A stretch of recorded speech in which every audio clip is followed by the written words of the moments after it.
तो चलिए students, session को स्टार्ट करते हैं और चीज़ों को समझने का प्रयास करते हैं। आशा करते हैं कि आप सभी अच्छे होंगे और मन लगा के तो पढ़ाई कर ही रहे होंगे। जैसा कि आपको स्क्रीन पर चीज़ें विजिबल और ऑडिबल हो रही हैं, ये जो बच्चे क्लास है हमारी, ये क्लास आज की जो क्लासेस है यूपीएससी का जो आपका एग्ज़ाम होने वाला है, यूपीएससी प्रीलिम्स 2025 की जो परीक्षा होने वाली है बच्चे, उसको ध्यान में रखते हुए यह है दृष्टि आईएएस का सी टेस्ट, मतलब कि सिविल सर्विसेज एप्टीट्यूड टेस्ट, जिसको सी टेट के नाम से जाना जाता है, जो आपका जीएस पेपर नंबर बेटा 2 होता है बच्ची। और इसमें आपसे 80 क्वेश्चन पूछे जाते हैं, जिसमें आपको 67% अपना मार्क्स लाना होता है। मतलब कि 27 क्वेश्चन आपके काट फीट के नेगेटिव जो मार्केटिंग इसमें हैं, ठीक है, जो आपके कटते हैं 1/3, उनके अलावा आप देखोगे आपके 27 क्वेश्चन बचने चाहिए। और यह हिंदी माध्यम के लिए एक बहुत बड़ा बैरियर ये बना हुआ है, ठीक है। और अधिकतर ये देखा गया है यूपीएससी का, अगर सक्सेस रेशियो देखें तो जिस भी स्टूडेंट्स का हिंदी माध्यम में प्रीलिम्स क्वालिफाई होता है तो उसके चांसेस ज़्यादा हो जाते हैं कि वो मेंस में भी क्वालिफाई होता है, और जब मेंस में क्वालिफाई होता है तो इंटरव्यू में भी उसके चांसेस ज़्यादा होते हैं। तो स्टूडेंट्स, ये आज की क्लास आपकी जो है सीसैट बेस है, और इसमें चूँकि आप देखोगे ये टेस्ट नंबर 9 है और इसका पार्ट नंबर आपका 1 है। हम एक टेस्ट को 2 पार्ट में चर्चा करते हैं, जिसमें हम पहले पार्ट में जो देखते हैं, आप देखोगे 1 से 40 क्वेश्चन हम समझने का प्रयास करेंगे, आपके साथ में डिस्कस करेंगे। 2 पार्ट में ये पेपर आपके साथ में डिस्कस कर दिया जाएगा। और ये क्लास आपके लिए बहुत ही ज़्यादा महत्वपूर्ण है बच्ची। अगर आपने अभी तक हमारे चैनल को सब्सक्राइब नहीं किया है तो कर दीजिएगा, वीडियो को लाइक कर दें, दोस्तों के साथ में शेयर करने का प्रयास कीजिएगा। देखिए स्टूडेंट्स, ये सबसे पहले इन्होंने पैसेज देखे रखा है। जैसे कि मैं हर क्लास में स्टार्ट होने से पहले आपको बताता हूँ कि पैसेज को पढ़ने के 2 तरीके होते हैं, 2 तरीके के स्टूडेंट्स होते हैं जो पैसेज को पढ़ते हैं।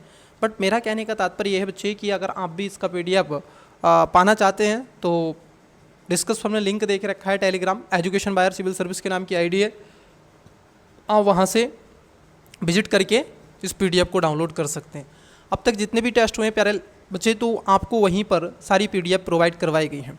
अगर आपका स्टडी से रिलेटेड कोई भी क्वेश्चन है तो आप कमेंट्स कर सकते हैं, इंस्टा पर भी फॉलो कर सकते हैं, ठीक है। एजुकेशन बायर सिविल सर्विस के नाम की ID है, और आपको व्हाट्सअप नंबर भी पर्सनली दे दिया गया है, तो वहाँ पर भी आप जा करके मेंटरशिप के लिए मैसेज कर सकते हैं। चलिए आइए देखिए पहला क्वेश्चन। देखो यहाँ पर ये देके रखा है, निम्नलिखित 4 प्रशंसु, मतलब कि प्रशंसु के निर्देश दिए गए हैं। अब इसमें 2 परिच्छेद आपको मिलेंगे और एक परिच्छेद पर 2 क्वेश्चन आपको मिलेंगे। अब बेटा देखो, इसमें कहा गया है कि परिच्छेदों के बाद आने वाले प्रशंसों के उत्तर दीजिए, और इन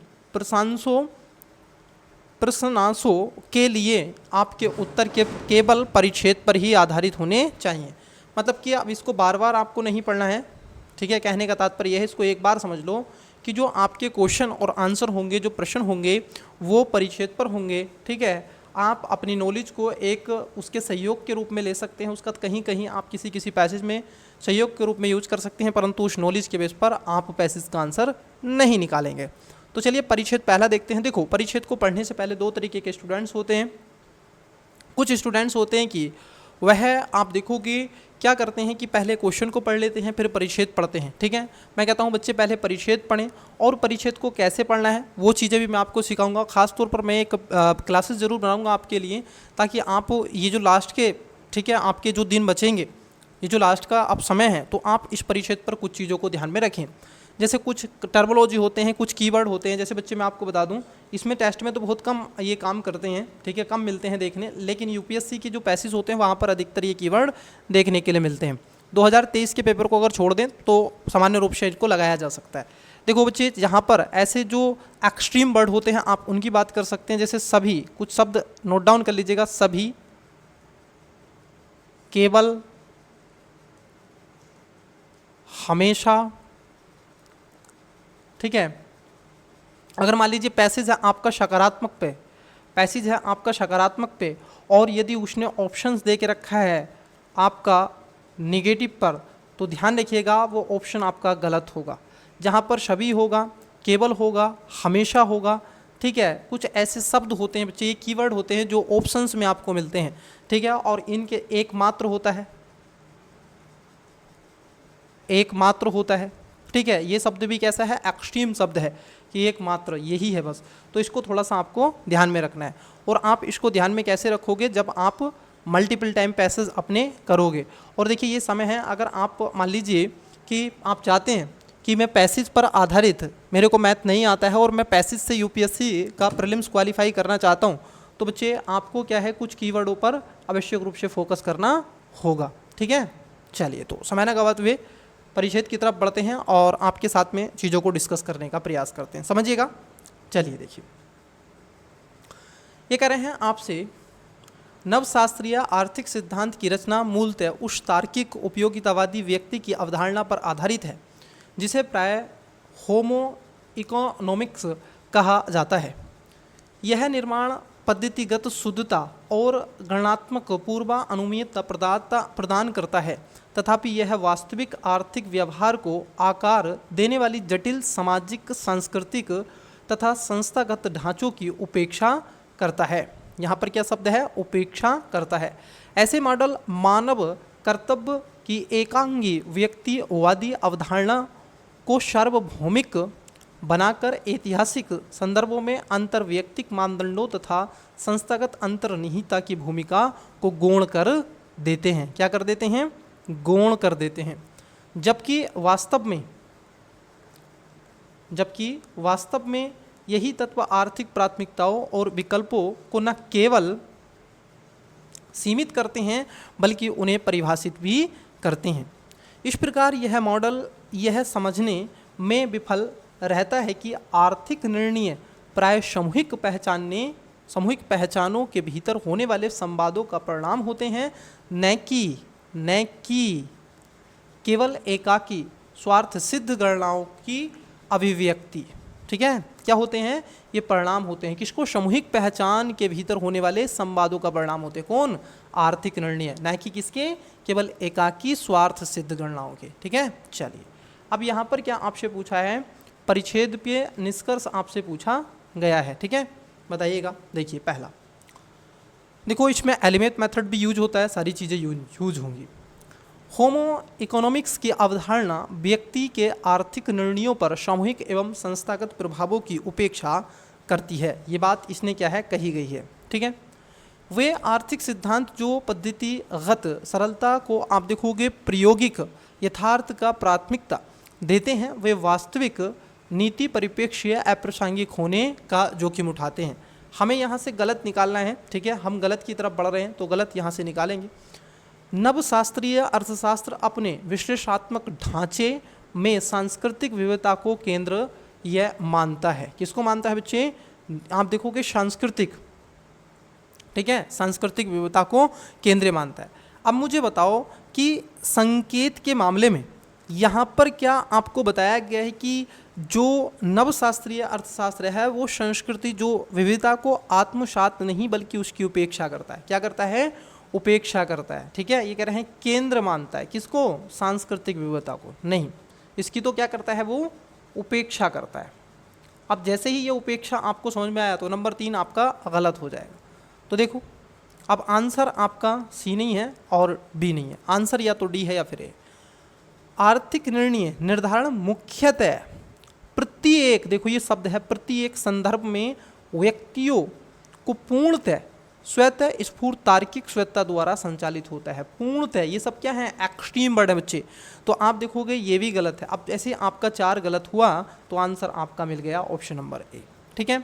1 और 2, जी हाँ, इसमें पहला और जो दूसरा है बच्चे वो आपका बेटा सही हो जाएगा, करेक्ट। चलिए, तो इस तरीके से अप्रोच के साथ में आप पैसेज को अगर पढ़ते हैं और ख़ासतौर पर क्वेश्चन में कुछ ऐसे की टर्मिनोलॉजी को ध्यान में रखते हैं और साथ ही साथ उसमें से गलत को मार्क करते हैं तो आपका आंसर सही होने के चांसेस बढ़ जाते हैं। असम्पशन, पूर्व धारणाएं। आर्थिक सिद्धांतों को उस सामाजिक, सांस्कृतिक एवं संस्थागत संदर्भ को आवश्यक ध्यान में रखना चाहिए जिसमें व्यक्ति कार्य करता है। अब देखो यहाँ पर एक शब्द बच्चे कहा गया है कि आवश्यक, जी हाँ, उसमें भी आपने देखा होगा कि उसमें सामाजिक, सांस्कृतिक और संस्थागत के रूप में आर्थिक सिद्धांतों की बात की गई है, तो ये बात सही है। सामूहिक प्रभावों को शामिल न करना अमूर्त तार्किक मंडलों को वास्तविक आर्थिक व्यवहार को समझने के लिए अपर्याप्त बना देता है। तो यहाँ पर आप देखोगे बच्चे, ये जो सेकेंड वाला स्टेटमेंट है ये भी क्या है, सही हो जाएगा। तो दोनों पूर्व धारणाएं क्या हो जाएंगी, आपकी मान्य हो जाएंगी। ठीक है, तो यहाँ पर करेक्ट आंसर क्या होगा, ऑप्शन नंबर सी इसका राइट आंसर हो जाएगा। चलिए सेकेंड पैसेज को पढ़िएगा। देखिए पैसेज नंबर 2, विवेकात्मक लोकतंत्र की दार्शनिक संरचना इस धारणा पर आधारित है कि नागरिकों के बीच ज्ञानात्मक समानता, मतलब कि आप देखोगे स्पैटमिक जो पैरिटी होती है, अर्थात प्रति एक व्यक्ति के पास सार्वजनिक विमर्श में सार्थक भागीदारी करने की समान क्षमता होती है। हालांकि यह आदर्श स्थिति उस समय विफल हो जाती है जब तक हम वास्तविक सामाजिक राजनीतिक संरचनाओं को देखते हैं, जहां शिक्षा, बौद्धिक संसाधनों और सूचनात्मक नेटवर्कों तक पहुंच अत्यंत असमान होती है। संज्ञानात्मक पूंजी का यह विषम वितरण एक ऐसा परिदृश्य उत्पन्न करता है जिसमें वे लोग जो बौद्धिक एवं संस्थागत दक्षता से युक्त होते हैं, वे विमर्श की दिशा को अनुपात से कहीं अधिक प्रभावित करते हैं और इस प्रकार लोकतांत्रिक संवाद को धीरे धीरे एक तकनीकी मोनोलोग में बदल देते हैं। ऐसे परिप्रेक्ष्य में वेदता केवल प्रक्रियात्मक समावेशन का परिणाम नहीं होती, बल्कि समान बौद्धिक सशक्तिकरण की भी मांग करती है। एक ऐसा मानदंड जिसे वर्तमान रूप में अनेक उदारवादी लोकतंत्र स्पष्ट रूप से पूरा करने में विफल रहे हैं। देख रहे हो आप, उदारवादी लोकतंत्र पूरा करने में क्या है, विफल रहे हैं ऐसे मानदंड को। आइए देखते हैं इस पर जो क्वेश्चन आपसे पूछे गए हैं। ये पूछ रहे हैं यहाँ पर भी निष्कर्ष है। देखिए पहला, यह प्रक्रियात्मक मानदंडों का पालन किए जाए तो गंभीर बौद्धिक एवं सूचनात्मक विषमताओं की उपस्थिति में भी लोकतांत्रिक वैधता बनाए रखी जा सकती है। क्या ये बात सही है? देखो बच्चे, यहाँ पर यह सुझाव देता है कि अगर ऐसा किया जाए, इन्होंने बोला है ना, देखो बेटा ये यहाँ पर सुझाव दे रहा है कि पालन किया जाए मतलब कि आप कहते हैं ना कि अगर आप ऐसा कर लो या ऐसा किया जाए तो आपके सक्सेस ऑफ रेशियो बढ़ जाएगा। ठीक है, तो ये तो सुझाव की बात कर रहा है और यहाँ पर निष्कर्ष पूछा आपसे, तो ये तो गलत है। वहीं अगर दूसरे की बात कर लें तो लोकतांत्रिक ढांचे के भीतर संज्ञानात्मक विषमताएं समावेशिता को जन्म दे सकती हैं। बिल्कुल सही बात है, जो सार्वजनिक चिंतन में वास्तविक शक्ति असमानता को ढक देती हैं। और यही बात यहाँ पर कही गई है कि अगर उदार लोकतंत्र भी आप देखो तो भी इसको स्पष्ट रूप से पूरा करने में विफल रह जाते हैं। ठीक है, यहाँ पर देखो प्रक्रियात्मक समावेशन का परिणाम नहीं होता बल्कि समान बौद्धिक सशक्तिकरण की मांग करती है। तो यहाँ पर क्या हो जाएगा, बी इसका करेक्ट आंसर हो जाएगा। ठीक है, क्या हो जाएगा, बी इसका करेक्ट आंसर हो जाएगा। बाकी के ये सब गलत हैं, क्यों गलत हैं वो भी देख लीजिएगा। उदार लोकतंत्र सभी नागरिकों को विचार विमर्श में भाग लेने के लिए समान अवसर प्रदान करते हैं, चाहे उनकी शैक्षणिक या बौद्धिक पृष्ठभूमि कुछ भी हो। सब एक्सिम वर्ड है, समझ में आ रहा है? तो ये तो होगा ही नहीं। प्रौद्योगिकी विशेषज्ञता लोकतांत्रिक निर्णयों की नैतिक वैधता को बनाए रखने के लिए पर्याप्त है। नहीं बच्चे, वो भी पर्याप्त नहीं है, बल्कि आप देखोगे कई ऐसी चीज़ें हैं जिसमें आप पर्याप्त, लिबरल जो आपका डेमोक्रेसी है वो तलक का नहीं ले पा रहा है, तो आपका ये भी गलत हो जाएगा। चलिए यहाँ पर पूछा क्या है, पूर्व धारणाएं। देखिएगा क्वेश्चन नंबर 4 में पूर्व धारणाएं पूछी बच्चा। देखो पहला है कि जानबूझकर लोकतंत्र न केवल भागीदारी के लिए औपचारिक पहुंच की आवश्यकता होती है, बल्कि ज्ञानात्मक संसाधनों का अधिक न्याय संगत वितरण भी आवश्यक है। क्या ये बात सही है? बताइएगा, क्या ये बात आपकी सही है? तो आप कहोगे जी हाँ, बल्कि न केवल इसमें भागीदारी बल्कि उसका क्या होना चाहिए, ज्ञानात्मक संसाधनों का अधिक न्याय संगत वितरण होना चाहिए, मतलब कि समावेशन की बात की गई है, तो बात सही है। लोकतांत्रिक प्रवचन की वैधता तब कमजोर हो जाती है जब ज्ञान और व्याख्यात्मक शक्ति संज्ञानात्मक रूप से कुलीन अल्पसंख्यक के हाथों में केंद्रित हो जाती है। तो यहाँ पर क्या हो जाएगा, पहला और दूसरा दोनों स्टेटमेंट आपके सही हो जाएंगे। आप देखोगे इसका जो करेक्ट आंसर होगा वो क्या हो जाएगा, क्योंकि पूछा है कि पूर्व धारणाएं मान्य है, तो यहाँ पर कितनी पूर्व धारणाएं मान्य हैं, दोनों पूर्व धारणाएं मान्य हैं। ठीक है, चलिए अब देखो यहाँ पर क्वेश्चन आपको दिख रहा होगा 5 नंबर, बहुत ही ईजी सा क्वेश्चन है एकदम। ऐसा मान लीजिए कि लड्डू जैसा क्वेश्चन आपके सामने दिख रहा है, तो उसको थोड़ा सा समझने का प्रयास करिएगा। देखिए यहाँ पर रीजनिंग का क्वेश्चन है बच्चे, बहुत ही ईजी है। मैं आपको एक मेथड बता रहा हूँ। जो बच्चे कहते हैं कि रीजनिंग ईजी है, देखो ये ईजी है, आपको क्या करना है इसमें बताना है कि ये क्या आएगा। ठीक है, मैं बता देता हूँ। देखो मैं आपको बता दूँ, मैं सोचता हूँ कि आपके कम समय में अधिक क्वेश्चन अटैम्प्ट हो सकें, और कुछ क्वेश्चन देखो आप जब तक नहीं करोगे तब तक आप सीखोगे नहीं, है ना। तो मैं आपको बता रहा हूँ, कई बच्चों का कमेंट आता है कि सर आप ही करवा दो सारे क्वेश्चन, फिर बेटा आप क्या करोगे। जो हार्ड क्वेश्चन है ऑब्वियसली मैं उन क्वेश्चनों को अवश्य करवाऊंगा, लेकिन जो इजी क्वेश्चन है ऐसे आपसे जो ठीक है आपको करने आने चाहिए। देखो इसमें कुछ नहीं करना है, यहाँ पर पूछा आपसे ये क्वेश्चन मार्क है, यहाँ क्या आएगा, कुछ नहीं करना बच्चे। इनका क्या कर लेना है, ऐसे गैप निकाल देना है। ठीक है, इनका ये इस मेथड से आप करें ऐसे क्वेश्चनों को।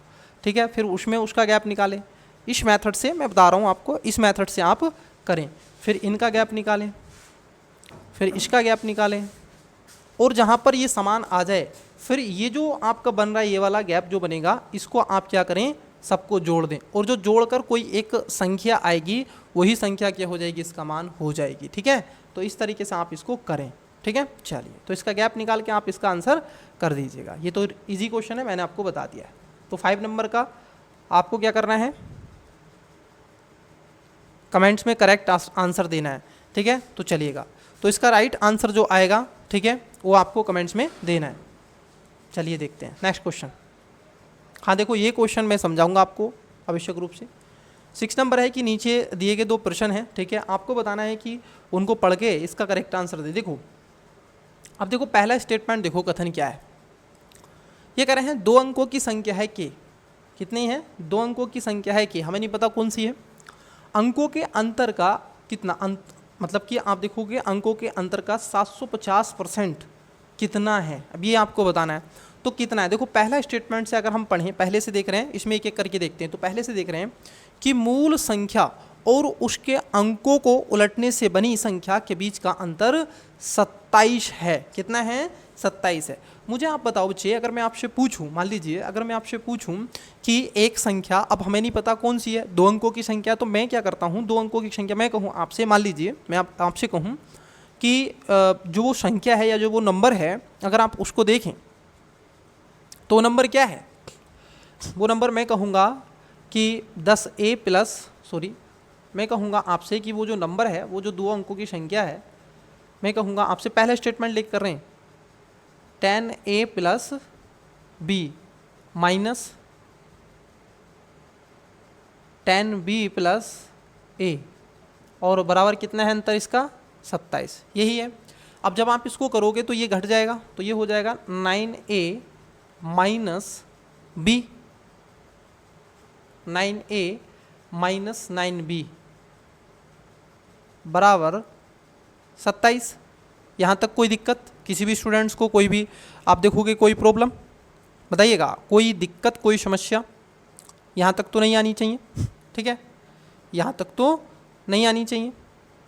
यहाँ से हमने क्या किया, एक नो कॉमन ले लिया, और यहाँ पर आ जाएगा मतलब कि a, सॉरी यहाँ पे आ जाएगा a माइनस, अब हमने क्या किया है, यहाँ पे नो कॉमन ले लिया है, तो ये आ जाएगा a माइनस b बराबर 27, मतलब कि 27। तो आप कहोगे a माइनस b बराबर कितना, 27/9। तो नौतिया कितने होते हैं, 9 दूनी 18, नौतिया 27। मुझे बताओ बच्चे आपका क्या होना चाहिए, मतलब कि a माइनस b का जो गैप होना चाहिए वो 3 होना चाहिए, मतलब कि वो संख्या होनी चाहिए a जिसमें से आप घटाएं और उसमें से 3 आ जाए। तो ऐसी कौन सी संख्या होगी, ऐसी संख्या 4 - 1 होगी तो 3 आएगा। ठीक है, 5 - 2 होगी तब 3 आएगा। उसके बाद आप देखोगे 6 - 3 होगी तो 3 आएगा, 7 - 4 होगी तो 3 आएगा, 8 - 5 होगी तो 3 आएगा, और 9 - 6 होगी तो 3 आएगा। तो ये वो नंबर है। अब यहाँ पर आपका जो अंक है वो कितना होना चाहिए, कितना आपका कितना होना चाहिए, आप देखोगे 27 का अंतर होना चाहिए। तो ये बच्चे आपकी क्या होंगी, वो संख्याएं हो जाएंगी। ठीक है, ये वो संख्याएं हो जाएंगी। अगर आप इसका कितना निकालना है आपको, 750 कितना हो जाता है 750। जब आप इसका निकालते हैं 750 तो ऑब्वियसली आप देखोगे 750 निकालने के लिए क्या करोगे। अब एक संख्या है एक्स बाई का 750 आप निकालते हैं, किसका निकालते हैं एक्स बाई का आप निकालते हैं, या फिर मैंने ए बी माना है तो ए बी का आप 750 निकालते हैं तो आप कहोगे 750%, ठीक है, किसका आप देखोगे ए माइनस बी का। तो जब आप इसको निकालोगे तो इजीली वे में आप निकाल सकते हैं, क्या निकालोगे 750/100 into A minus B. I hope कि आपको देखो दिख तो नहीं रहा होगा, बहुत कम विजिबिलिटी हो रही है, क्योंकि अब मैं इसको कहाँ से लाऊं बताओ, बोर्ड कहाँ से लाऊं, प्रॉब्लम यही है मेरे साथ में और तो कुछ नहीं। तो ये हो जाएगा 0 से 0 और यहाँ पर आ जाएगा 7.5। 7.5 क्या आ जाएगा और इसकी गुणा हो रही है कहाँ पर a माइनस बी में, तो 7.5 आना चाहिए। तो जब हम पहला स्टेटमेंट कर रहे हैं, सोल्व इसको कर रहे हैं बच्चे, तो आप देख पा रहे हो यहाँ पे कि जो इनका अंतर है वो कितना आ रहा था, 3 आ रहा था, ठीक है, a माइनस बी का मान 3 आ रहा था।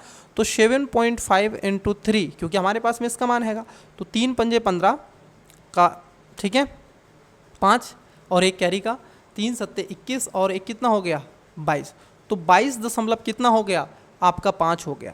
कहने का तात्पर्य ये है कि हम अकेले कथन 1 का प्रयोग करके भी इसका आंसर दे सकते हैं कि नहीं, अंतर भी हमें मिल गया इसका, ठीक है। तो देखो अब यहाँ पर कहने का तात्पर्य ये है कि जो पहला स्टेटमेंट है वो हमारा क्या हो जाएगा, एकदम सही हो जाएगा, ठीक है, पहला स्टेटमेंट क्या हो जाएगा, एकदम ही सही हो जाएगा। बेटा आपको कोई भी अगर इशू इसमें आ रहा है तो बताइएगा, आई होप कि ये इशू नहीं आ रहा होगा। देखो तो पहला स्टेटमेंट हमारा क्या हो गया बच्ची, आपका सही हो गया, ठीक है, पहले से हम निकाल देंगे, तो पहले से हम इसका आंसर निकाल सकते हैं। तो इसका आंसर क्या हो जाएगा, केवल 1 आ जाएगा। अब ये कह रहे हैं कथन 2 को भी देख लें कि संख्या के अंकों का योग 9 है। आप मुझे बताओ जब उसका अंतर ये आपका कितना आ रहा था 27, मतलब कि a माइनस बी बराबर कितना आ रहा था 3 आ रहा था, तो आप मुझे बताओ क्या इनका योग आपका 9 हो सकता है, नहीं हो सकता। मैंने कहा था कि 4 माइनस अगर 1 देखोगे 3 आ रहा है, लेकिन योग कितना हो गया 5 था, है ना। फिर मैंने कहा आपसे 5 माइनस 2 आपका कितना आ रहा था 3 आ रहा था, मतलब कि अगर 5 प्लस 2 करूँ तो कितना आ रहा है 7 आ रहा है। तो मतलब एक स्पेसिफिक वो संख्या नहीं है, तो हम इसलिए दूसरे से इसका आंसर नहीं निकाल सकते। तो यहाँ पर पहले से इसका एक आंसर हम निकाल लेंगे। तो यहाँ पर क्या हो जाएगा, ऑप्शन नंबर ए इसका राइट आंसर हो जाएगा। चलिए नेक्स्ट क्वेश्चन देखिएगा। देखो ये भी रीजनिंग का क्वेश्चन है, तो मैं कहूँगा कि जो रीजनिंग के इजी क्वेश्चन हैं तो आप उनको अटेम्प्ट्स करें, ठीक है। तो ये है निश्चित एक आपको भाषा दे के रखी है, ठीक है, और इस तरीके से आपको दे के रखा है, यू ब्लॉक्स को लिखा गया है आपका जोबाइडिक, और उसमें कूटबद्ध आपसे पूछ लिया गया है OACFJ को कैसे लिखा जाएगा। तो मैं एक तरीका बता देता हूँ, आपको क्या करना है, अपनी रफ में इसको लिख देना है UBLOX, फिर उसके बाद में ये इस तरीके से कर लेंगे ताकि कंफ्यूज ना हो, फिर लिखेंगे JOYD। अब आप इसमें देखेंगे कि कुछ जुड़ रहा होगा, कुछ घट रहा होगा, ठीक है, तो उसका जब आप अंतर निकाल लेंगे, जैसे ये 21 होता है, ये 10 होता है, तो माइनस क्या हो रहा है, -11 हो रहा है। जब 10 आ रहा है तो ये हो रहा है आपका, आप देखोगे कितना, ठीक है, 2 है और इधर हो रहा है 15, तो प्लस कितना हो रहा है 13 हो रहा है, तो आप ऐसे निकाल लेंगे। तो वही फंडा इसमें आपको लगाना है, वही सारी चीज़ें इसमें लगानी है, आप इससे इसका आंसर निकाल लोगे, ठीक है। चाहिए, चलिए, तो इसका आंसर भी क्या करोगे आप कमेंट्स में करोगे। देखो बच्चे अब इसमें ना कहना कि सर इसका आंसर आप ही बता दो, नहीं, आंसर मैं बता दूंगा, करके मैं दिखा दूंगा, लेकिन आप वो सीखेंगे नहीं। तो ऐसे क्वेश्चन आप इजीली वे में बता रहा हूँ कि कैसे हो रहे हैं, आपको समझा रहा हूँ, फिर आप क्वेश्चन वो करें तो इट्स बेटर। आइए देखिए, ये क्वेश्चन आपके लिए थोड़ा सा है डिफिकल्ट है, मैं इसको करवाऊंगा। A, B और C 3 अलग अलग शून्यतर, शून्यतर का मतलब होता है नॉन जीरो, शून्य से इतर, मतलब कि नॉन जीरो डिजिट है, ठीक है, नॉन जीरो डिजिट 1 2 3 4 5 6 7 8 9 है, ठीक है, जिनमें C उनमें सबसे बड़ा है। C जो है ABCD में क्या है, जो C है बच्चे आपका क्या हो जाएगा, C सबसे बड़ा है किससे, A और B से। ABC का उपयोग करके बनाई गई सभी संभावित 3 अंक की संख्याओं को ठीक एक बार जोड़ने पर कुल कितने का आता है, 1776 प्राप्त होता है। तो C का मान ज्ञात करो। देखो बच्चे इस क्वेश्चन को समझने के लिए आपको थोड़ा सा ऐसे लगेगा कि बड़ा ही डिफिकल्ट आपको लगने लगेगा। क्यों, क्योंकि इसको ज़रा समझना। देखो आपसे मैं कहूँ 321 अगर आप लिखी तो कैसे लिख सकते हैं बताइएगा। 321 अगर मैं कहूँ आपसे लिखने के लिए कैसे लिख सकते हैं, तो मैं इसको ऐसे लिख सकता हूँ 300 प्लस 20 प्लस 1 लिख सकते हैं 321। मैं कहूँ आपसे कि 415 लिख के दिखाओ तो कैसे लिखोगे, तो आप कहोगे 400 प्लस 1 और प्लस कितना 14, ये लिख दोगे तो आप कहोगे 415 हो जाएगा, ऐसे लिखोगे। वैसे ही आपका यहीं पर ये करना है, ठीक है। देखो अब जरा समझना, पूछा है आपसे ABCD दे करके मान, ठीक है, क्या दे के पूछा है ABCD। मैं कहूँ आपसे ABC, यहाँ पर इकाई है, ये दहाई है और ये क्या है आपका सैकड़ा है। कहने का तात्पर्य ये बच्चे कि आप देखोगे 100A प्लस 10B प्लस कितना C हम कह सकते हैं। अब इसको आप अलग अलग नंबरों में क्या कर सकते हैं, इसको सोल्व कर सकते हैं, है ना, क्या कर सकते हैं, इसको सोल्व कर सकते हैं। उसके बाद अगर आप देखें, अगर आप टोटली अगर आप इसको देखें तो आपको कई चीज़ें देखने के लिए मिलेंगी, ठीक है, आपको कई चीज़ें देखने के लिए मिलेंगी। तो आप क्या करोगे, इसको आप लिखोगे तो ये एक तरीका हो गया। इस तरीके से आप इसको कई तरीके से लिख सकते हैं, ठीक है। अब यहाँ पर नंबर इसको घटा सकते हैं, तो फिर आप लिख दो ACB, फिर लिख दो आप BCA BAC, फिर उसके बाद में लिखो CBA CAB, ठीक है। ये इतने तरीके से आप इसको लिख सकते हैं, 1 2 3 4 5 6, ठीक है। कितने तरीके से बच्चे, 6 तरीके। इन सबको जोड़ दो, जब आप इन सबको जोड़ोगे, ये सब आप जोड़ोगे तो आपका आएगा 2200, कितना आएगा 2222, ठीक है, सॉरी 222 आ जाएगा। और यहाँ से आप कॉमन ले लेंगे क्या, A plus B plus C, क्योंकि जब आप इसको जोड़ लो तो कितना आ रहा है, देखो ये कितना आ रहा है, ये कितना आ रहा है बताओ, अरे बेटा बताओ कितना आ रहा है। अगर आप इसको जोड़ोगे, ये जो ऊपर जो संख्या है ये हो जाएगा आपका 111, कितना आ रहा है 111। तो जब 111A आप ऐसे करोगे, ठीक है, इसका भी मान 111, इसका भी मान 111, इसका भी 111, इसका भी 111, सबका 111 है। तो हमने क्या किया, मान लीजिए हमने क्या किया, यहाँ पर हमने आप देखोगे 111, ठीक है, हम 111 लेते हैं, 222 नहीं 111 हमने क्या किया, यहाँ पर कॉमन ले लिया। जैसे ही हमने 111 कॉमन लिया बच्चे, तो जब आप इसको करोगे, ठीक है, जब आप इसको करोगे तो आप इसको विभाजित कर सकते हैं, नहीं 111 नहीं, हम 222 ही लेंगे, ठीक है, 222 ही आएगा, 222 कॉमन लेंगे। तो जब 222 लेंगे तो यहाँ पर क्या पूछा है आपसे, तो आप कहोगे 222A plus B plus C बराबर कितना है, बराबर कितना है आपका 1776। अब जैसे ही आपसे कहा 1776, तो अगर आप इसमें यहाँ से इसको रफ कर देता हूँ, कितना है ये 1776, तो ये आ जाएगा A plus B plus C, और ये कितना था, इसके बराबर है आपका 1776 को अब क्या करोगे आप 222 से जब विभाजित करोगे तो कितनी बार आएगा, 8 बार ये आपका चला जाएगा।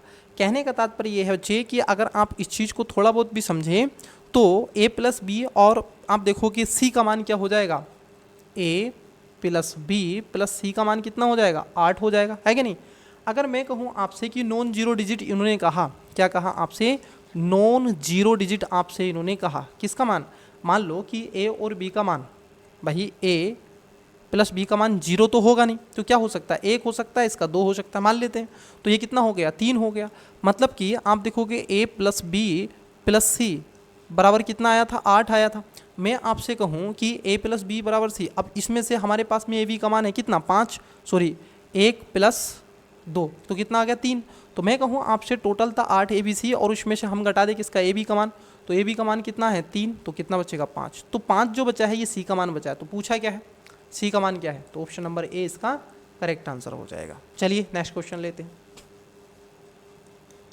बताइएगा। क्वेश्चन आपकी स्क्रीन पर है, तांबे वाला है, मिश्रित वाले आपने मिश्रण से रिलेटेड क्वेश्चन पढ़े होंगे। देखिए ये कह रहे हैं तांबे और जस्ते के एक मिश्रित धातु के वजन के हिसाब से 35% तांबा होता है। यदि तांबे का अंतिम जो प्रतिशत है वो कितना है, 66.66 होना चाहिए, और इस मिश्रित धातु के 400 ग्राम में मिलाए जाने वाले तांबे का वजन क्या है। देखो बड़ा इजी सा क्वेश्चन है, ज़्यादा इसमें होच पोच नहीं करना है, बहुत ईजी वे में इसको समझना है। मुझे देखो तांबे का वजन में कितना मिलाना चाहिए, 400। मुझे बताओ चाहिए आपसे मैं कहूँ कि अगर 400 ग्राम था और इसका अगर 35% आप निकालोगे तो कितना आएगा बताइएगा। 4 पंजे 20 का 0 2 कैरी के, और 4 तिया 12 और 2 15, 150 क्या आएगा आपका तांबा आ जाएगा। टोटल ओवरऑल था कितना, 400 था, इसमें से 150 तांबा आ गया तो बचा कितना, 0, यहाँ पर 5, यहाँ पर 3 और 2, 250 है कि नहीं बताइएगा। यहाँ तक किसी को कोई दिक्कत कोई समस्या तो नहीं होगी। अरे बच्चिया मुझे बताओ कितना होगा, 250 बचा, सॉरी 140 आएगा, 50 नहीं आएगा, 140, सॉरी ये 35 ही है ना, हाँ 35 है। तो जब आप निकालोगे इसका तो कितना आएगा, 140 आएगा।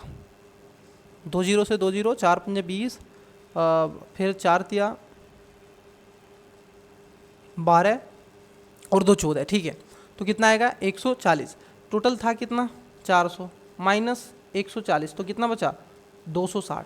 अब ये जो बच्चे 260 आपका बच रहा है ये क्या है, ये आप देखोगे ये नया जो तांबे का मान होना चाहिए वह है।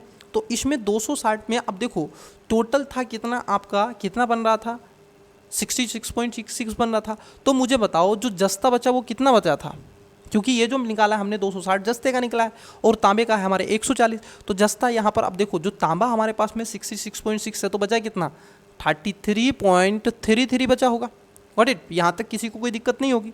अब मुझे बताओ अगर 33.33 की अगर हम बात कर लें तो टोटल कितना आएगा। अगर मैं कहूँ ये कितना है, ये मान ही है कितना है, तो आप कहोगे अगर इसको सही से आप लिख दें तो 33 सही 1/3 है, तो 3 तिया 9 और 1 10 का 0, 1 3 तिया 9 और 1 10, मतलब कि 100/3 है। अब मुझे बताओ अगर मैं कहूँ आपसे कि 260 कितना, 260 का कितना निकालना है, 33% निकालना है। 33 सही आप देखोगे 1/3, मैं कहूँगा कि 100/3 और इसके बटे में क्या आएगा 100। तो ये जो 100 है ये किसको काटेगा, एक 0 को इसको काट देगा, एक इसको काट देगा। अब ये ऊपर जा कर के गुणा करेगा, है कि नहीं, ये ऊपर जा कर के गुणा करेगा तो कितना हो जाएगा बताइएगा। तो ये हो जाएगा 6 दूनी 12, 6 तिया 18 का 8, 1 और 3 दूनी 6 और 1 7, तो ये आ जाएगा आपका 780। कितना आ गया इसका 33% 780, बोलिएगा जी हाँ। अब मुझे बताओ बच्चे जब आपका 780 ये आ गया और इसमें से अगर हम कहें कि ये तो हमारे पास जस्ते का आया कितना 780, और मैं कहूँ इसमें से अगर 400 में घटा दूँ तो कितना आएगा 0 और ये 8 आ जाएगा, फिर यहाँ पर कितना 380। तो कहने का तात्पर्य यह है कि तांबे के वजन का मान कितना होगा, क्योंकि ये तो जस्ते का आ गया, तो तांबे के वजन का मान आ गया आपका 380। तो यहाँ पर जो करेक्ट आंसर होगा वो क्या होगा 380, इसका राइट आंसर होगा। कहाँ है, अरे बोलो हाँ, समझ में आया कि नहीं। तो ये है आपका 380 ऑप्शन नंबर बी में। बिल्कुल एकदम इजी था, इसमें कुछ था ही नहीं, लेकिन आप करोगे तब तो समझना है, बस समझने में ही देखो सब कुछ होता है बच्चे। अगर आप नहीं समझोगे तो फिर क्वेश्चन आप अच्छे से नहीं कर पा सकते। चलिए नेक्स्ट क्वेश्चन देते हैं। देखो यहाँ पर देखो ये बड़ा ही टेक्निकल है, इसकी लैंग्वेज को समझना और क्वेश्चन को अटैम्प्ट करना। पहले अटैम्प्ट कर लो वीडियो को पोस्ट करके, बहुत ही ज़रूरी है आपको अटैम्प्ट करना। देखो ये कह रहे हैं आपसे हर 30 मिनट, कितना है, हर 30 मिनट के बाद एक लघु फिल्म दिखाई जाती है, ठीक है। पूछताछ केंद्र पर मौजूद एक व्यक्ति ने एक अंगतुक को बताया कि फिल्म 10 मिनट पहले ही शुरू हो चुकी है। मतलब कि हर 30 मिनट बाद चलती है, जरा समझना मेरी बात को। यहाँ पर हर 30 मिनट बाद चलती है और 10 मिनट पहले चल पड़ी है। कहने का तात्पर्य ये है कि वो जो 30 मिनट में से अब 10 मिनट आप कम हो गए तो कितना बचा होगा, 20 मिनट बचा होगा। अरे बोलो हाँ, 20 मिनट बचा होगा। फिर वो कह रहे हैं ठीक है 10 मिनट पहले से शुरू हो गए तो टीम अब बचने में कितना हो गया, अब तो उसे कितना चलना पड़ेगा 10 मिनट, है ना, 20 मिनट हो चुकी थी। अगली फिल्म कब लगेगी, 5:45 पे लगेगी। अगली जो फिल्म लगेगी वो 5:45 पे लगेगी। तो ठीक है, अंगतुक ने अगली फिल्म के शो के बारे में किस समय पूछताछ की थी। बड़ा ही इजी सा क्वेश्चन है, बड़ा ही सिंपल सा क्वेश्चन है। मुझे एक बात बताओ, जब 30 मिनट बाद वो फिल्म लग रही थी और 10 मिनट उसको हो चुके थे, अगर 30 मिनट बाद लगती है और 10 मिनट वो कह रहे हैं बीत गए भाई, तो अब कितना बचा होगा? 20 मिनट बचा होगा फिल्म लगने। अब ये कह रहे हैं कि अगली फिल्म जो लगेगी, जो 20 मिनट बाद के, कौन सा, 4:45, वो कह रहे हैं सॉरी 5:45 पे लगेगी। मतलब कि जब उसने पूछा तो समय क्या था, मुझे बताइएगा। 4:45 पे वो लगती, अभी 20 मिनट और थे, तो इसमें से माइनस करना पड़ेगा, तो कितना आ जाएगा? 25 आ जाएगा। तो 5:25 पर उसने उससे पूछताछ की थी। तो राइट आंसर क्या होगा? ऑप्शन नंबर क्या हो जाएगा? डी। क्लियर? इससे इजी कुछ हो सकता है? नहीं हो सकता। बोलो हाँ बेटा, क्लियर है? बताओ। यहाँ पर कई बार जो ना 3 पढ़ लिया जाता है जल्दी जल्दी में, 3 मिनट, तो इसको पढ़िएगा सही से, 30 मिनट। ठीक है, चलिए आइए। तो इसका राइट आंसर हो जाएगा ऑप्शन नंबर डी। किसी भी स्टूडेंट्स को किसी भी प्रकार की कोई भी पढ़ाई से रिलेटेड अगर, ठीक है, समझ में नहीं आ रही हैं चीज़ें या जो भी कोई इशू है, तो आप कमेंट्स कर सकते हैं और बात भी कर सकते हैं। चलिए देखिए क्वेश्चन क्या है। पर्यावरण संरक्षण की वैचारिक संरचना, जिसे मुख्यधारा के संरक्षण के संदर्भ में प्राय सहारा जाता है, जो विरोधाभासी रूप से एक सूक्ष्म मानव केंद्रीकरण को मजबूत करती है, क्योंकि यह मानवता को प्रकृति का नैतिक रूप से श्रेष्ठ संरक्षण के रूप में स्थापित करती है। यह प्रथम दृष्टिया परोपकारी भूमिका वास्तव में एक उपयोगितावादी तर्क को छुपाती है, जिसके अनुसार पारिस्थितिकी तंत्रों का मूल्य मुख्यतः मानव कल्याण के लिए उनके उपयोग में निहित होता है। ऐसी नैतिक पदानुक्रम संरचना में गैर मानव जगत को केवल एक निष्क्रिय सत्ता के रूप में देखा जाता है, जिससे जातिवाद मतलब कि स्पेसिज्म को एक संरक्षणात्मक देखभाल के आवरण में पुष्ट करता है। इसके पूर्णतः विपरीत आप देखोगे डीप इकोलॉजी गहन पारिस्थितिकी एक मूल्यांकनात्मक आप देखोगे क्षमतावाद का प्रतिपादन करती है, जो जीवन के सभी रूपों को अंतर्निर्भर और स्वाभाविक रूप से मूल्यवान बनाती है। यह दृष्टिकोण आप देखोगे मानव केंद्रीकरण को विस्थापित करने और नैतिक उत्तरदायित्व को पुनः संकल्पना की मांग करता है। ऐसी कल्पना जो केवल उपयोगिता के आधार पर नहीं, बल्कि जरा समझना यहाँ पर, ऐसी कल्पना जो केवल उपयोगिता के आधार पर नहीं बल्कि सभी जीवों की समान नैतिक गरिमा पर आधारित हो। उपयोगिता पर नहीं, किस पर हो? सभी जीवों की समान नैतिक गरिमा पर आधारित हो। आइए देखते हैं जरा 11 नंबर का क्वेश्चन। यहाँ पर आपको स्टेटमेंट दे के रखे हैं और क्वेश्चन पूछा गया है। पारंपरिक संरक्षण मॉडल यद्यपि इसे नैतिक रूप से उत्तरदायित्व बताया जाता है, फिर भी यह प्रजाति आधारित एक सूक्ष्म पदानुक्रम को बनाए रखता है। मुख्यधारा की पर्यावरणीय नैतिकता प्राय नैतिक शब्दावली के माध्यम से उपयोगितावादी शोषण छुपाती है। अब यहाँ पर एक शब्द पूछा है बच्चे, जो दूसरे स्टेटमेंट में है शोषण, क्या इसमें दिया हुआ था? तीसरे में कह रहे हैं कि डीप इकोलॉजी पर्यावरण शासन के लिए मानव केंद्रित दृष्टिकोण को बढ़ावा देती है, हालांकि मजबूत सुरक्षा उपायों के साथ। प्यारे बच्चे, यहाँ पर डीप इकोलॉजी स्पष्ट रूप से मानव केंद्रित नैतिकता को क्या करती है? अस्वीकार करती है। और ये क्या कह रहे हैं कि डीप इकोलॉजी पर्यावरण शासन के लिए मानव केंद्रित दृष्टिकोण को बढ़ावा देती है। बढ़ावा नहीं देती, इसको क्या करती है? अस्वीकार करती है। ठीक है, क्या करती है? अस्वीकार करती है। अब तीसरा स्टेटमेंट आपका गलत है। ठीक है, तीसरा स्टेटमेंट हमें 100% पता है गलत है, तो ऑप्शन बी और डी और सी। तो राइट आंसर क्या है? ऑप्शन नंबर ए है। चौथा भी गलत है कि प्रकृति के मूल्यांकन को केवल उसके मानव समाज को होने वाले प्रत्यक्ष लाभों पर आधारित ही किया जाना चाहिए। नहीं, ऐसी बात नहीं की गई। तो 1 और 2 इसमें सही है, बाकी के इसमें गलत है। देखिए नेक्स्ट क्वेश्चन है आपका पूर्व धारणा वाला। बताइएगा पूर्व धारणा पर।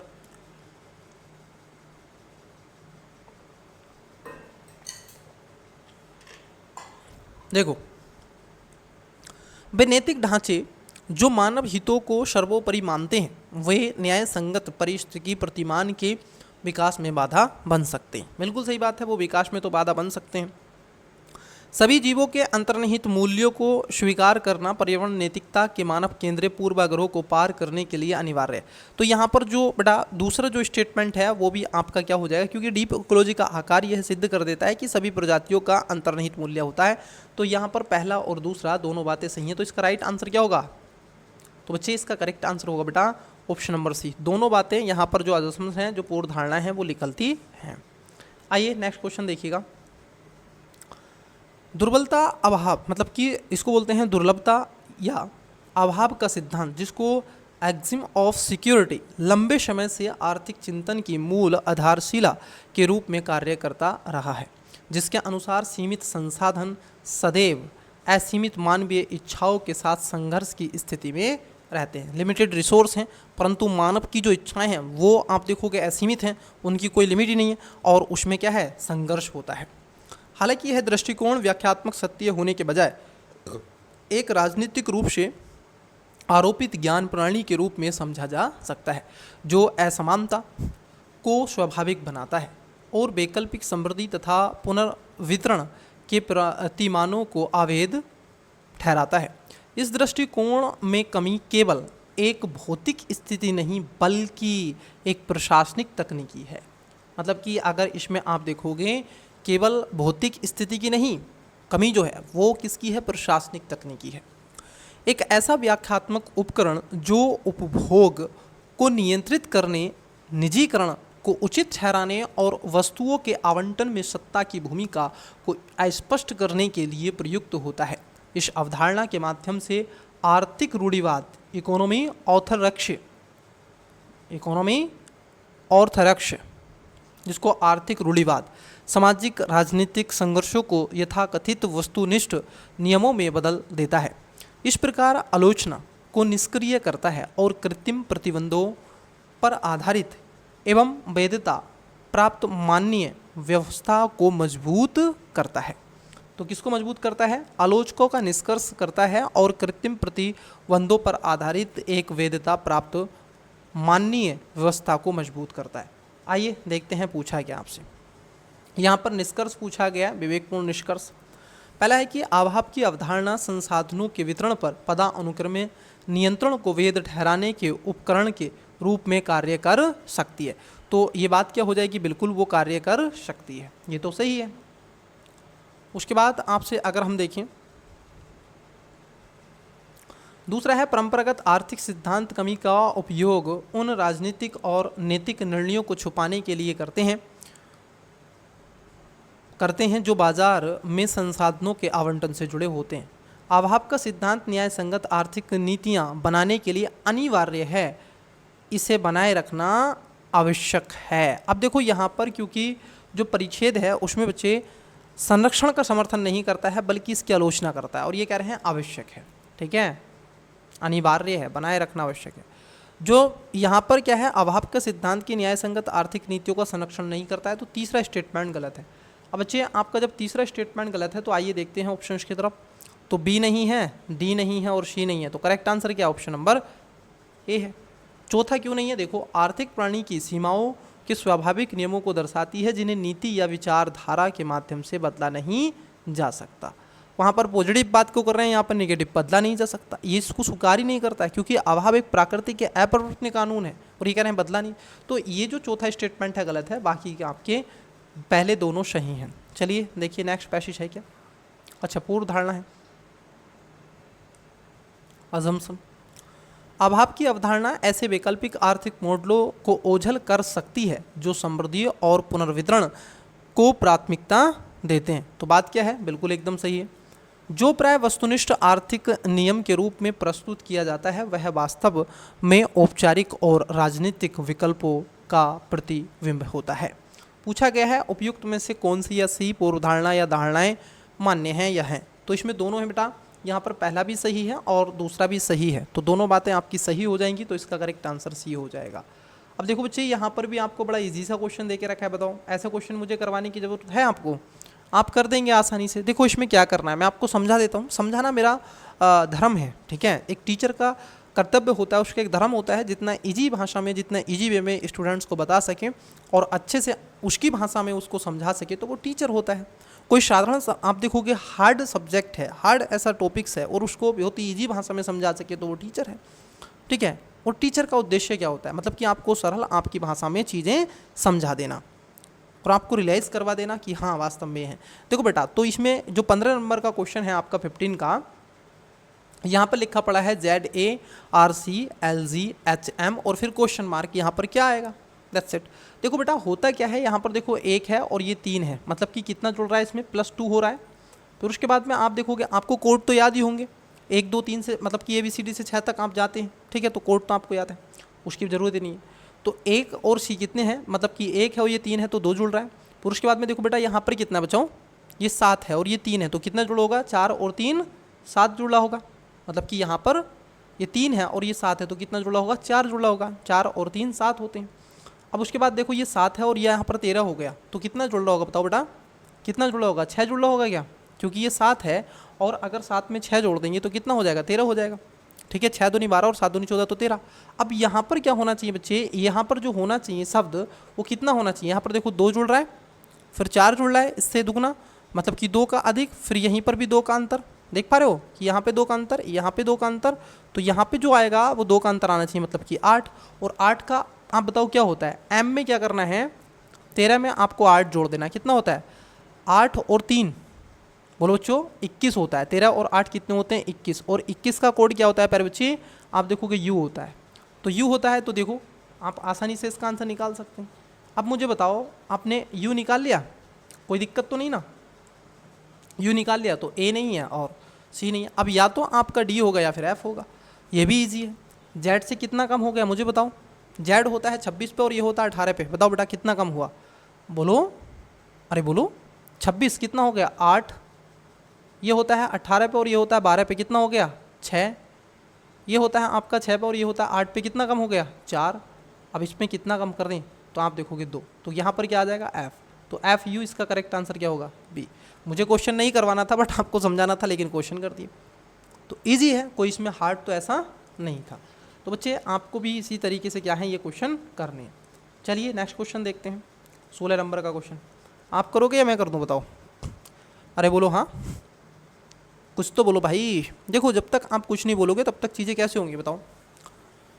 आप कहोगे सर तो रिकॉर्डिंग क्लास है, जब ही तो बुलवाना चाहता हूँ आपको, ये रिकॉर्डिंग क्लास है, मैं आपको ये रियलाइज़ करवाना चाहता हूँ ये रिकॉर्डिंग क्लास है, लेकिन फिर भी मैं आपको बुलवाना चाहता हूँ ये रिकॉर्डिंग क्लास है। देखो बेटा क्या है, ये रिकॉर्डिंग नहीं है, आपका और मेरा कम्युनिकेशन स्किल अब जुड़ चुका है, आपका इमोशनल मेरे से कनेक्ट हो चुका है, हम इमोशनल इंटेलिजेंस से काम आपके साथ में जुड़े हुए हैं।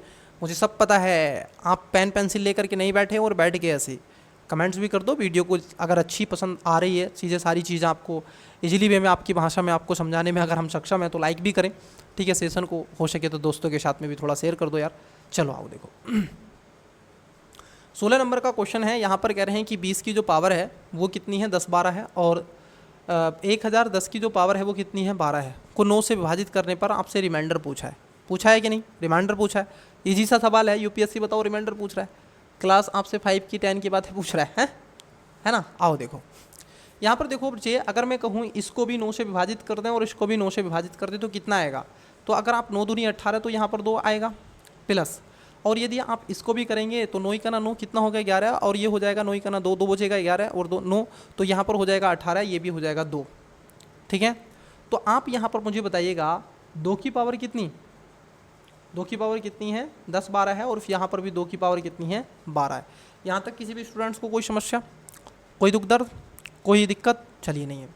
अब मुझे बताओ बच्चे, अगर मैं कहूँ 2 की पावर 3 और यहाँ पे मैं 3 से इसको भाग कर दूँ, किसको 10 12 को अगर मैं 3 से भाग कर दूँ तो कितना आएगा मुझे बताओ, 3 3 9, कितना बचा 1 बचा 11 हो गया, 3 3 9, 3 3 9। अब यहाँ पर कितना बचेगा 2 बचेगा बच्चे, और 2 बचेगा 3 7 21, 3 7 21 प्लस 1 भी कर सकते हैं, कोई दिक्कत। तो यहाँ पर हम लिख देंगे 2 की पावर 3 2 की पावर 3 इंटू कितना आ जाएगा 337 प्लस 1 और प्लस 2 की पावर कितनी हो जाएगी बताओ, 3 चौक 12, मतलब कि 3 इसमें आ जाएगा और इसकी पावर कितनी 4, ठीक है, यही हो जाएगा प्लस का है।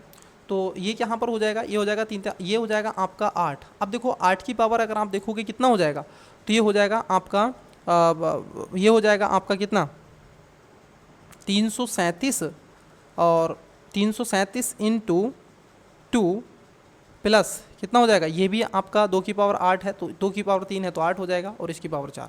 ये सब क्या है बेटा, 9 से विभाजित है, ये ध्यान में रखना, ऊपर वाली संख्या भी 9 से विभाजित है। अब जब आप इसको सोल्व करोगे, अब तो इजी हो गया, इजी एंड पीजी इसको कहा जाता है।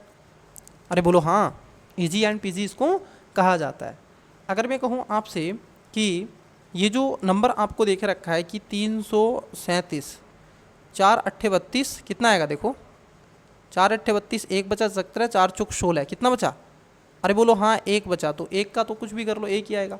तो यहाँ पर कहने का तात्पर्य मेरा ये है, यहाँ तक तो आपने कर ही दिया, तो मैं ऊपर से रफ कर देता हूँ, नीचे का रहने देता हूँ, ठीक है।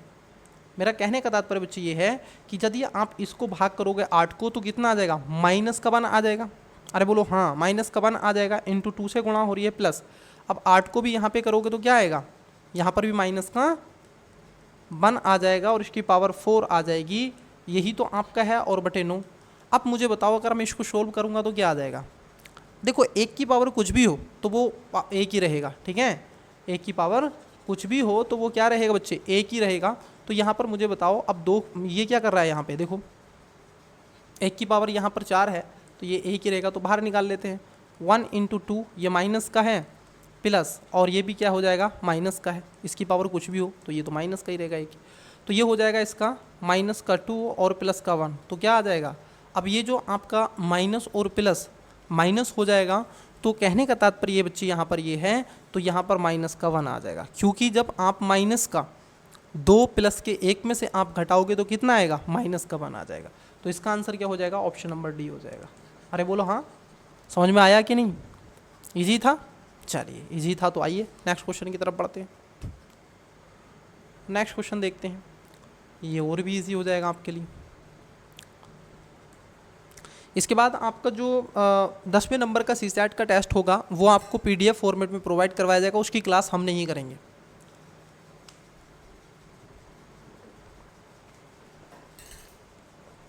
ताकि उसका आंसर आप करें, आप बैठें आराम से 2 घंटे घड़ी लगा करके और आप उसको पेपर को दें, ठीक है, 2 घंटे में बिल्कुल एकदम फ्री माइंड से, जैसे आप एग्ज़ाम हॉल के अंदर। मैं आपको ये चीज़ करवाना चाहता हूँ, आप भी करेंगे, ठीक है। चलो देखो, ये कह रहा है रवि अपने घर से बाहर निकलकर पूरब की ओर 60 मीटर चलता है, क्या करवाना है ये क्वेश्चन।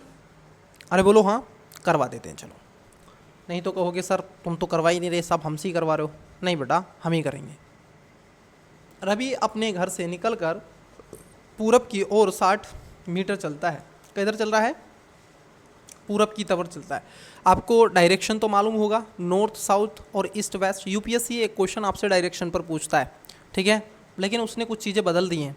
अब देखो रवि यहाँ पर था और रवि क्या चल रहा है, इधर पूरब की तरफ चल रहा है, और कितना चल रहा है, 60 मीटर चल रहा है, ठीक है। वह बाएं मुड़ता है। अब मुझे बताओ, कोई बच्चा इधर चल रहा है, ये इसका मुंह है इधर, तो बायां हाथ किधर होगा, ऊपर होगा। बाएं मुड़ता है और कितना चलता है, 48 चलता है। ओके, फिर वह बाएं मुड़ता है। अब कोई बच्चा सीधा जा रहा है, आप सीधे जा रहे हैं, जैसे आप क्लास को देख रहे हैं, तो आपका बायां हाथ किधर है, इधर है कि इधर है, तो आपका बायां हाथ इधर है, और कितना चलता है, 74 चलता है, ठीक है, 74 चलता है। और अपनी कक्षा तक रवि क्या है, पहुंच जाता है। अब कक्षा में पहुंच गया, घर ये है और कक्षा ये है। अब आपको क्या करना है, इसके बीच की जो दूरी है ये बता देनी है। मुझे बताओ प्यारे बच्चे, यहाँ तक जो दूरी है वो कितनी है, 48 है। 60 ये वाली दूरी है, ये भी 60 होगी, तो 60 जब ये है और ये 74 है तो ये कितनी बची, 14 बची। अब मुझे बताओ, अगर आपको मान लीजिए ये A है, ये B है और ये C है, ठीक है, आपके पास में C और B का मान हैगा, C और देखो आपके पास में क्या क्या हैगा, C और C प्लस B, आपके पास में क्या है, C प्लस B और प्लस A प्लस B आपके पास में है। तो आपसे पूछा क्या गया है, आपसे पूछा गया है A प्लस C का मान। अब A प्लस C का मान क्या है, देखो एक चीज़ तो निश्चित हो गई कि ये किधर होगा, ये उत्तर पश्चिम में होगा। पहली बात तो ये हमें पता चल गई, किधर है, ये उत्तर पश्चिम में। तो देखो ये कह रहे हैं दक्षिण पश्चिम नहीं, ये कह रहे हैं उत्तर पश्चिम, ये कह रहे हैं उत्तर पश्चिम, ये कह रहे हैं कि उत्तर पूर्व नहीं। अब या तो आंसर आपका बी होगा या फिर सी होगा, ठीक है। तो अब आप निकाल लो, कुछ नहीं करो, बस ये कर दो, अंडर रूट में रख दो इसको, 14 का स्क्वायर कर दो प्लस 48 का स्क्वायर कर दो। जब आप इसका स्क्वायर करोगे तो कितना आएगा बताओ? 14 14 में कितने होते हैं? अरे बोलो हाँ, कुछ तो बोलो भाई। देखो कुछ नहीं बोलोगे तो चीज़ें कैसे होंगी, है ना। तो जब आप इसको करोगे तो ये होता है 196 प्लस 48 का स्क्वायर जो भी आएगा। अब जब आप इसका जो भी स्क्वायर आप निकालोगे तो ये जोड़ के कितना आ जाएगा बोलो? तो ये आप जब इसको स्क्वायर निकालोगे तो ये आ जाएगा 2500।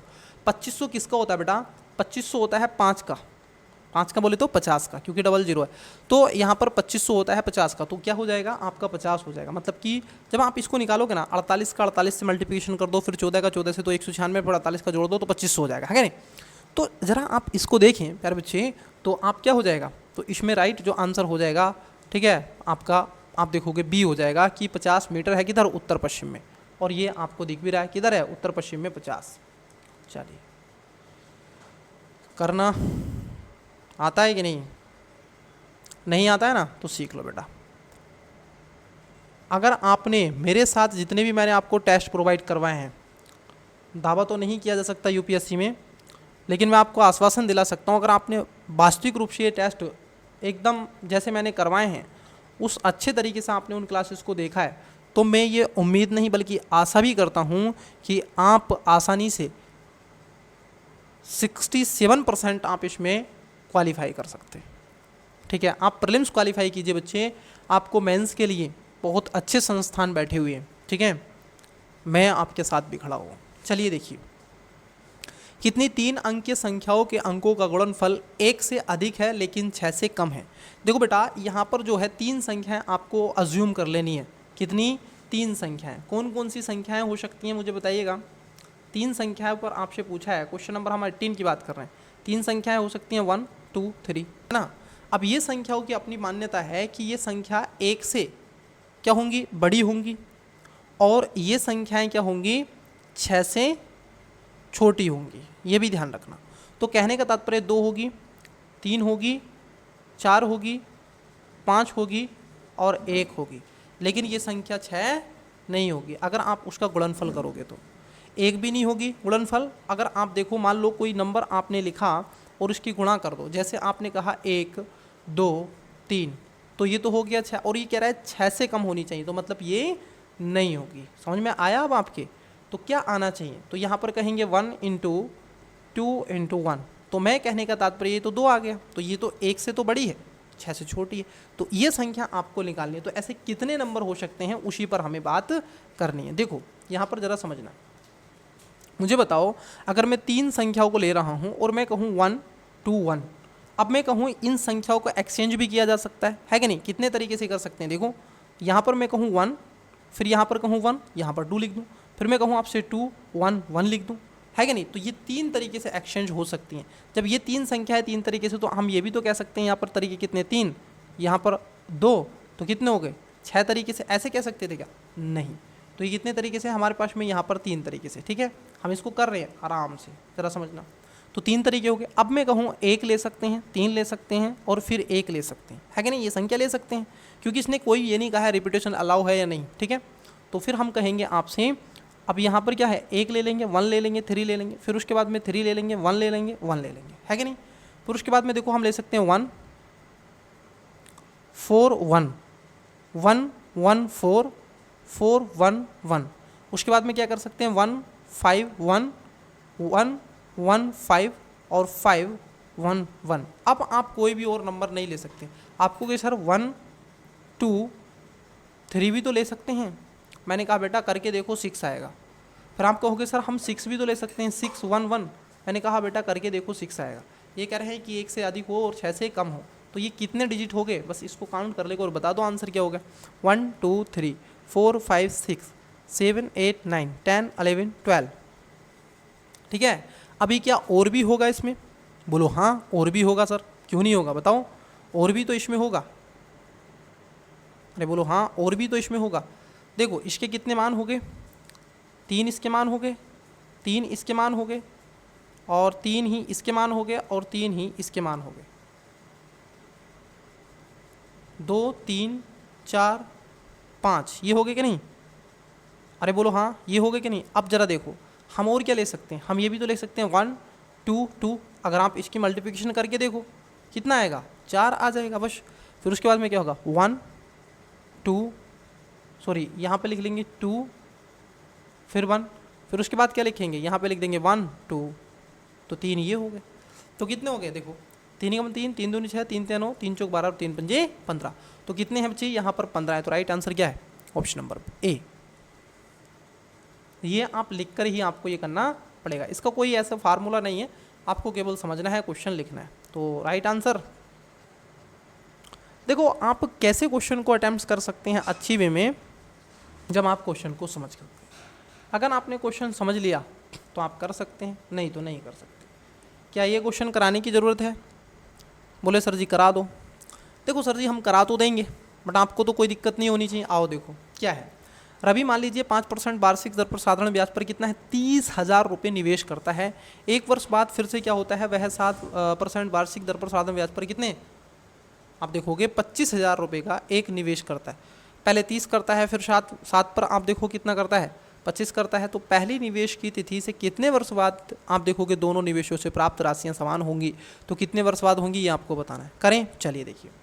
मैं कहूँ एक धनराशि थी P1 बराबर कितनी थी, उसकी जो धनराशि थी वो थी 30,000 रुपये, समझते रहना। और कितने परसेंट पर वो कर रहा था, R1 मतलब कि 5% पर। मुझे बताओ हमारे पास टाइम तो नहीं देख रखा, T का मान हमारे पास नहीं देख रखा, तो T1 हम कह सकते हैं कि T था।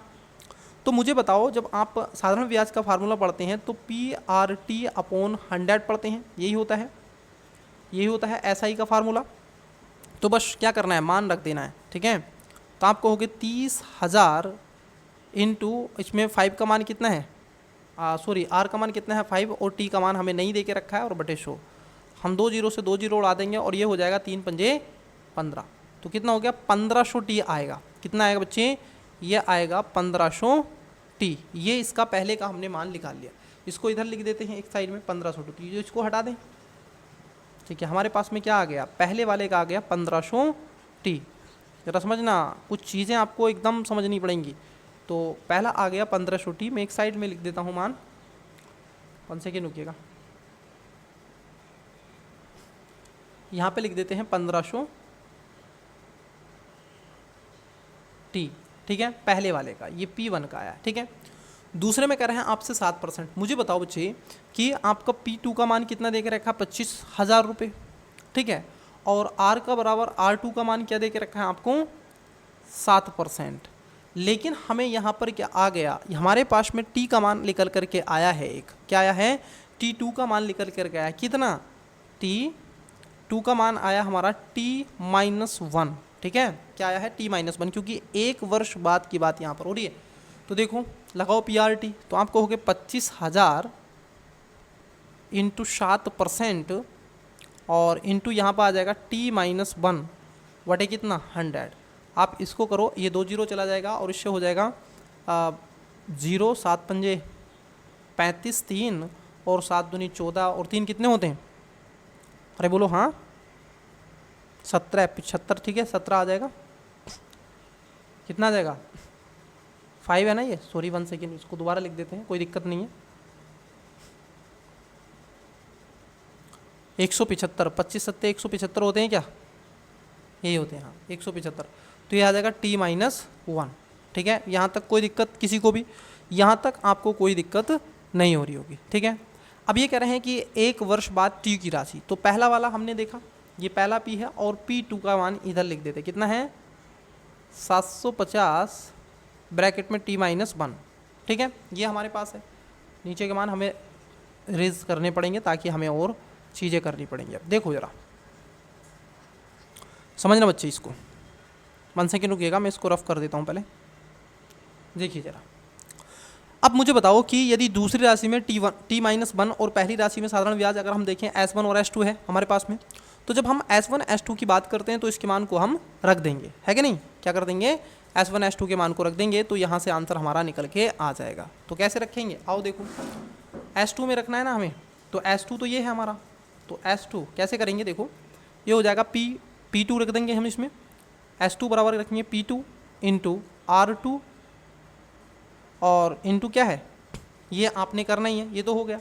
टी वर्ष बाद अब आपको रखना था, ये तो आपने कर लिया, ठीक है। अब क्या करना है, टी वर्ष बाद, ये कह रहा है ना पहले निवेश से कितने वर्षों बाद, ठीक है, ओके ओके। तो देखो यहाँ पर कितना आ जाएगा, ये आ जाएगा A2 बराबर P2, ठीक है, प्लस S2 बराबर कितना आएगा बताओ, 25,000, क्योंकि P2 का मान 25,000 था, और प्लस S2 का मान कितना है, अरे बोलो हाँ 1750, क्या है T-1, आपका क्या हो जाएगा, T-1 हो जाएगा, है कि नहीं। अब मुझे बताओ कि यदि अब दोनों राशियों को हम 1 को और A को दोनों को समान करते हुए अगर हम इसको लिखें तो चीज़ें और भी आसान हो जाएंगी बच्चे।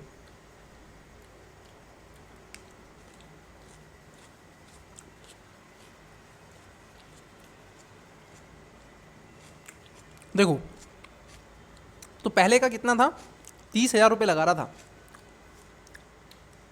30,000 रुपये लगा रहा था, तो कितना बैठा था, यहाँ पे लिखा हुआ 1500, 1500 टी बराबर दूसरे पे कितना था, 25,000 लगा रहा था, कितने था 1750, T-1, ओके।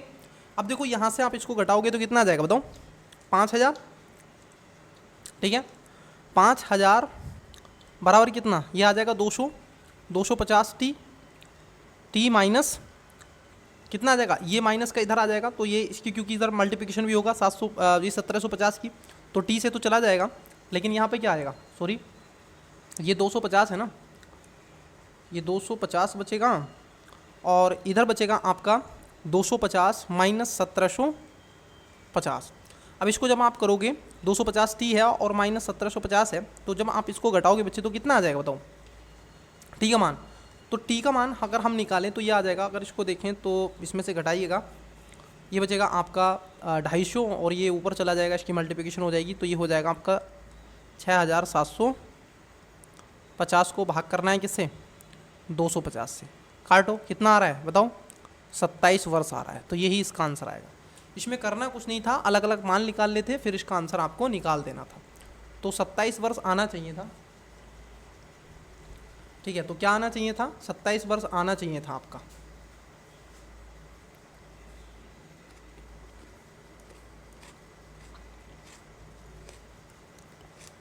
तो इसका राइट आंसर हो जाएगा बी, ओके।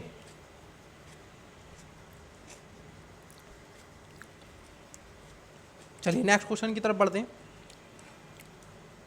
मैथ के थोड़े क्वेश्चन टाइम ले लेते हैं, आइए तो टाइम ले लेते हैं, तो यहाँ पे थोड़ा सा खींच देंगे। देखो 20 नंबर का क्वेश्चन है, इजी क्वेश्चन है, कुछ नहीं करना है, मैं आपको समझा देता हूँ, आंसर आपको निकाल लेना है, ठीक है। देखो क्या करना है, आपको लिखा पड़ा है ट्रांसफॉर्मेशन, और उसके बाद है आपका ये बदल के इसको लिखा गया है, ठीक है। फिर उसके बाद पूछा है कि कम्युनिकेशन, ठीक है। इसमें कुछ नहीं किया गया बच्चे, इसमें बदला गया शब्दों को, कैसे देखो इस चीज़ को समझो।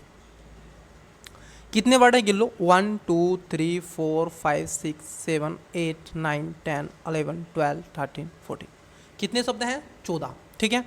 अब 14 का आधा करोगे 7, तो 7 एक तरफ होने चाहिए 4 और 3 7, ये हो गए 4 और 3, सॉरी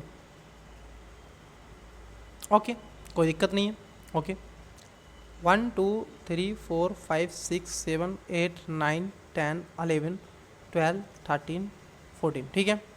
तो ये हो गया 3 3 और 4 7, ये हो गए 7 और ये हो गए 7, है ना। अब मुझे बताओ कि देखो, अब मैं आपको जो समझाने का प्रयास कर रहा हूँ उसको समझना। इन्होंने इसको बदल के क्या किया है, ये जो 7 शब्द हैं आपके ये वाले, टी से ओ तक और आर से एन तक, है ना। तो ज़रा इसको देखो, देखो ये क्या कर रहे हैं, इस शब्द को इधर लिखेंगे ऐसे, फिर उसके बाद में लिखेंगे एफ को, फिर उसके बाद में लिखेंगे एस को, फिर इधर लिख रहे हैं, ठीक है, एन को, फिर उसके बाद में ए को, फिर उसके बाद में आर को, फिर उसके बाद में टी को, यही लिख रहे हैं। देखो O F S N A R T, यही लिखा हुआ है, देखो O F S N A R T. फिर उसके बाद में क्या लिख रहे हैं, ये उसके बाद में लिख रहे हैं आपका एन को लिख देंगे, फिर ओ को लिख देंगे, फिर टी को लिख देंगे, सॉरी आई को लिखेंगे उसके बाद में, ठीक है, ओ के बाद में आई लिखेंगे, फिर टी लिखेंगे, फिर ए लिखेंगे, फिर एम लिखेंगे और फिर आर लिखेंगे। तो ये आपका आ गया। वैसे ही क्या करना है आपको, अब कम्युनिकेशन का लिख देना है, ठीक है। तो लिख दोगे, ये उम्मीद कर सकता हूँ आपसे। अरे बिल्कुल कर सकते हैं सर, क्यों नहीं करोगे, क्योंकि हमें यूपीएससी फोड़ना ही नहीं बल्कि उसको इस बार हमें फाइनल में लाना है अपना नाम, ठीक है।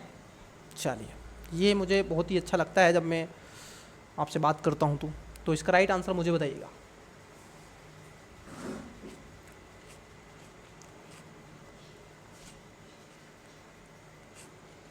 चलिए परिच्छेद की तरफ चलते हैं। देखो ये कह रहे हैं आधुनिक संवैधानिक लोकतंत्र स्वयं को विधि का शासन और सत्ता के संस्थागत विभाजन के प्रति प्रतिबद्ध बताते हैं। फिर भी इन विधिक संरचनाओं के भीतर संप्रभुता का एक विरोधाभासी अवशेष निहित रहता है जो लिखित सीमाओं से परे कार्य करता है। संप्रभुता का अंत नहीं होता, ध्यान रखना, संप्रभुता का अंत नहीं होता, बल्कि वह स्वयं को विधिक व्यवस्था में ही विलीन कर लेती है और यह संवैधानिक व्यवस्था की रक्षा के नाम पर अपवादों की घोषणा करने की क्षमता का रूप लेती है। यह आपातकाल की अदृश्य स्वयं संरचना, हिडन ओडोलॉजी ऑफ इमरजेंसी विधि व्यवस्था को स्थगित करने की अनुमति देती है। जब परिस्थितियां अस्तित्वगत संकट के रूप में प्रस्तुत की जाती हैं, इस प्रक्रिया में संप्रभुता विधि से परे नहीं बल्कि विधि के माध्यम से कार्य करती हैं। क्या बोला है यहाँ से कि अस्तित्वगत संकट के रूप में प्रस्तुत की जाती है, इस प्रक्रिया में संप्रभुता विधि से परे नहीं बल्कि विधि के माध्यम से कार्य करती है।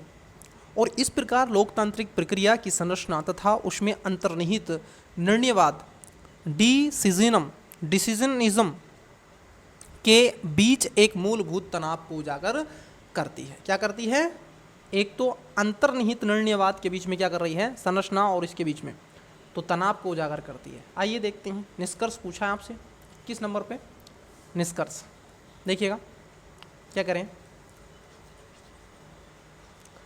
पहला है कि संवैधानिक लोकतंत्र की विधिक संरचनाएं अपनी ही रक्षा के नाम पर स्वयं को स्थगित करने का विरोधाभासी अधिकार प्रदान कर सकती हैं। क्या ये बात सही है? अरे बोलो हाँ, क्या ये बात सही है या नहीं? यहीं से आपका आंसर निकलेगा बच्चे, यहीं से आपका आंसर निकलेगा। तो आप कहोगे जी हाँ, ये बात एकदम सही है।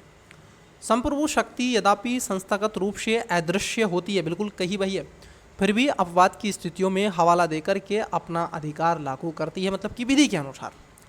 संवैधानिक व्यवस्थाएं पूर्ण रूप से गैर विधिक अधिकारों का उन्मूलन कर देती हैं क्योंकि इनके पास सुस्पष्ट नियम और प्रक्रियाएं होती हैं। और ये बात क्या है आपकी गलत है, क्योंकि संवैधानिकता के भोलेपन को दर्शाया है। परिच्छेद सीधे तौर पर इसका खंडन करता है और यह दावा भी करता है कि संप्रभु निर्णय विधिक संरचनाओं के बावजूद नहीं बल्कि उनके माध्यम से ही बनते हैं। ठीक है, तो यहाँ पर तीसरा स्टेटमेंट तो गलत है, पहला सही है और दूसरा भी सही है, तीसरा स्टेटमेंट आपका क्या है यहाँ पर गलत है। अब देखो जहाँ नंबर 3 है उसको पहले कट करो, आंसर ए नहीं होगा, आंसर आपका बी नहीं होगा। चौथा और देख लेते हैं स्टेटमेंट क्या है।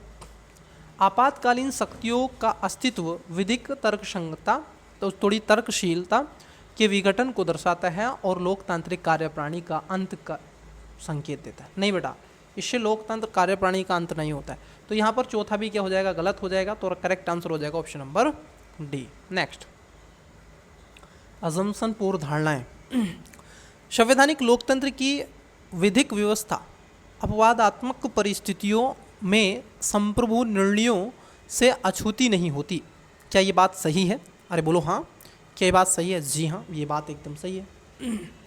आपातकालीन स्थितियां प्राय ऐसा माध्यम बन जाती हैं जिसके द्वारा नैतिक कानूनी सीमाओं से परे राजनीतिक सत्ता की वैधता प्रदान की जाती है। तो यहाँ पर पूर्व धारणाएं मान्य है, तो आप कहोगे पहली भी मान्य है और दूसरी भी मान्य है, तो दोनों मान्य। तो इसका राइट आंसर क्या होगा? ऑप्शन नंबर सी इसका करेक्ट आंसर हो जाएगा। चलें अगले पैसेज की तरफ बढ़ते हैं, पढ़िएगा वीडियो को पोस्ट करके पहले आप भी।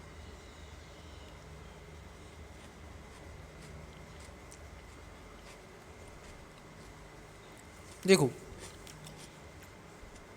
भाषा कोई निष्क्रिय माध्यम नहीं जो केवल बाहरी वस्तुकला को प्रतिबिंबित करती है।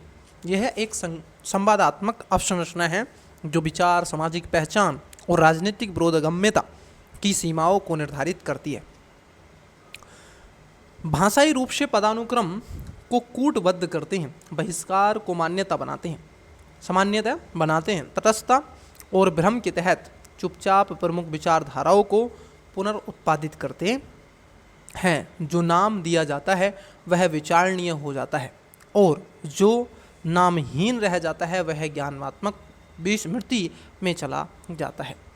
इस प्रकार व्याकरण और वाक्य विन्यास को राजनीतिक सहायक नहीं बल्कि समावेशन, मान्यता तथा यहाँ तक कि प्रतिरोध के मानदंडों को, किसके मानदंडों को, प्रतिरोध के मानदंडों को नियंत्रित करने वाली संवैधानिक है। चलिए आइए देखते हैं। पूछा गया है कि निष्कर्ष आपसे, ठीक है, 23 में निष्कर्ष पूछा। भाषा न केवल एक संप्रेषण माध्यम के रूप में कार्य करती है बल्कि यह सामाजिक और राजनीतिक रूप से भी किसी को मान्यता दी जा सकती है। इसका निर्धारण करने वाली एक नियंत्रण भी होती है। क्या ये स्टेटमेंट आपका सही है? बताइएगा मुझे, क्या ये स्टेटमेंट सही है? जी हाँ, ये स्टेटमेंट आपका एकदम सही है। वहीं अगर हम देखें दूसरा स्टेटमेंट, प्रमुख विमर्श में कुछ अनुभवों की अदृश्यता स्वयं भाषा की संरचना पूर्वाग्रह से उत्पन्न होती है। तो ये बात भी सही है। उसके कई बार पूर्वाग्रह से अगर उसको नाम दे दिया तो उस पर क्वेश्चन मार्क, और नहीं तो वो संज्ञानात्मक बन जाएगी। तटस्थ भाषा सभी प्रकार की, जरा समझिएगा, तटस्थ भाषा सभी प्रकार की। मैंने कहा था कुछ शब्दावली देखिएगा, शब्दावली से आप क्वेश्चन निकाल लेते हैं। तटस्थ भाषा सभी प्रकार की सामाजिक वास्तविकताओं के समान रूप से व्यक्त करने के लिए एक निष्पक्ष मंच प्रदान करती है। नहीं बच्चे, ये गलत है, क्योंकि तटस्थ भाषा जो भाषाई तटस्थता की धारणा को खारिज करता है और सुझाव देता है कि सभी भाषाएं शक्ति गतिशीलता से परिपूर्ण होती हैं। तो ये तो गलत है तीसरा। अब देखो, जैसे ही नंबर 3 आपका गलत है तो आप आंसर के करीब पहुंच जाएंगे। आंसर बी नहीं होगा, आंसर डी नहीं होगा। भाषाई सुधार अनावश्यक हैं, मतलब कि इनमें सुधार ही नहीं किया जाना चाहिए, क्योंकि अर्थ वक्ता के इरादे से निर्धारित होता है, न कि भाषा की संरचना से। और यही बात क्या है? गलत है, क्योंकि यह एक स्वैच्छिक दृष्टिकोण को मानता है जिसका यह अनुच्छेद संज्ञानात्मक संरचनात्मक प्रतिमानों पर अधिक जोर देकर खंडन कर देता है। तो चौथा स्टेटमेंट गलत है, तीसरा गलत है। Right answer option number A और 2 हो जाएगा। अब पूर्व धारणाएं वाला क्वेश्चन है।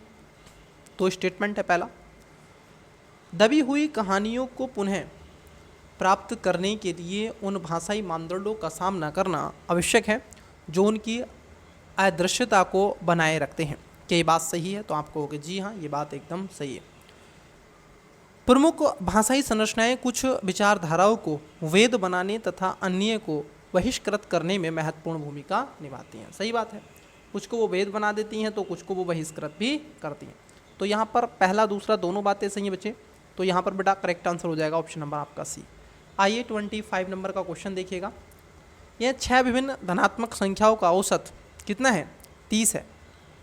इनमें से आप देखोगे सबसे छोटी संख्या को 0 से बदल दिया जाता है, सॉरी ओ से बदल दिया जाता है। सबसे छोटी संख्या को ओ से बदल दिया और औसत में कमी आ जाती है, और औसत में कमी आ जाती है, उसे पी कहा गया।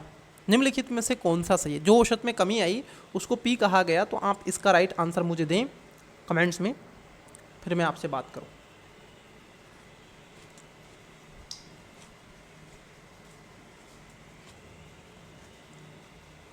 चलिए, आपने इसका राइट आंसर दिया होगा। देखो समझते हैं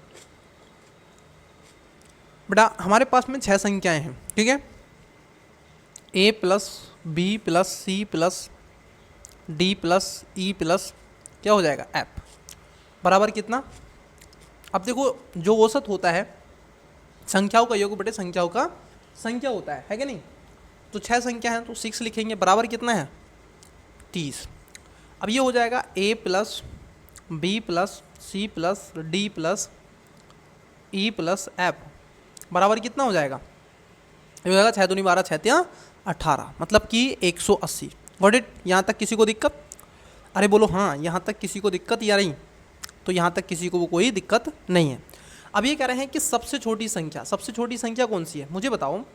मैं कहूँ ए से बड़ी क्या है बी से बड़ी क्या है सी से बड़ी क्या है डी से बड़ी क्या है ई और ई से बड़ी क्या है एफ, यही संख्या है। तो सबसे छोटी संख्या क्या है ए। अब मुझे बताओ कि हम ए को किससे 0 से रिप्लेस कर दें या फिर ओ से रिप्लेस कर दें। तो उसके बाद में क्या है, कमी हो रही है किसमें, एवरेज में।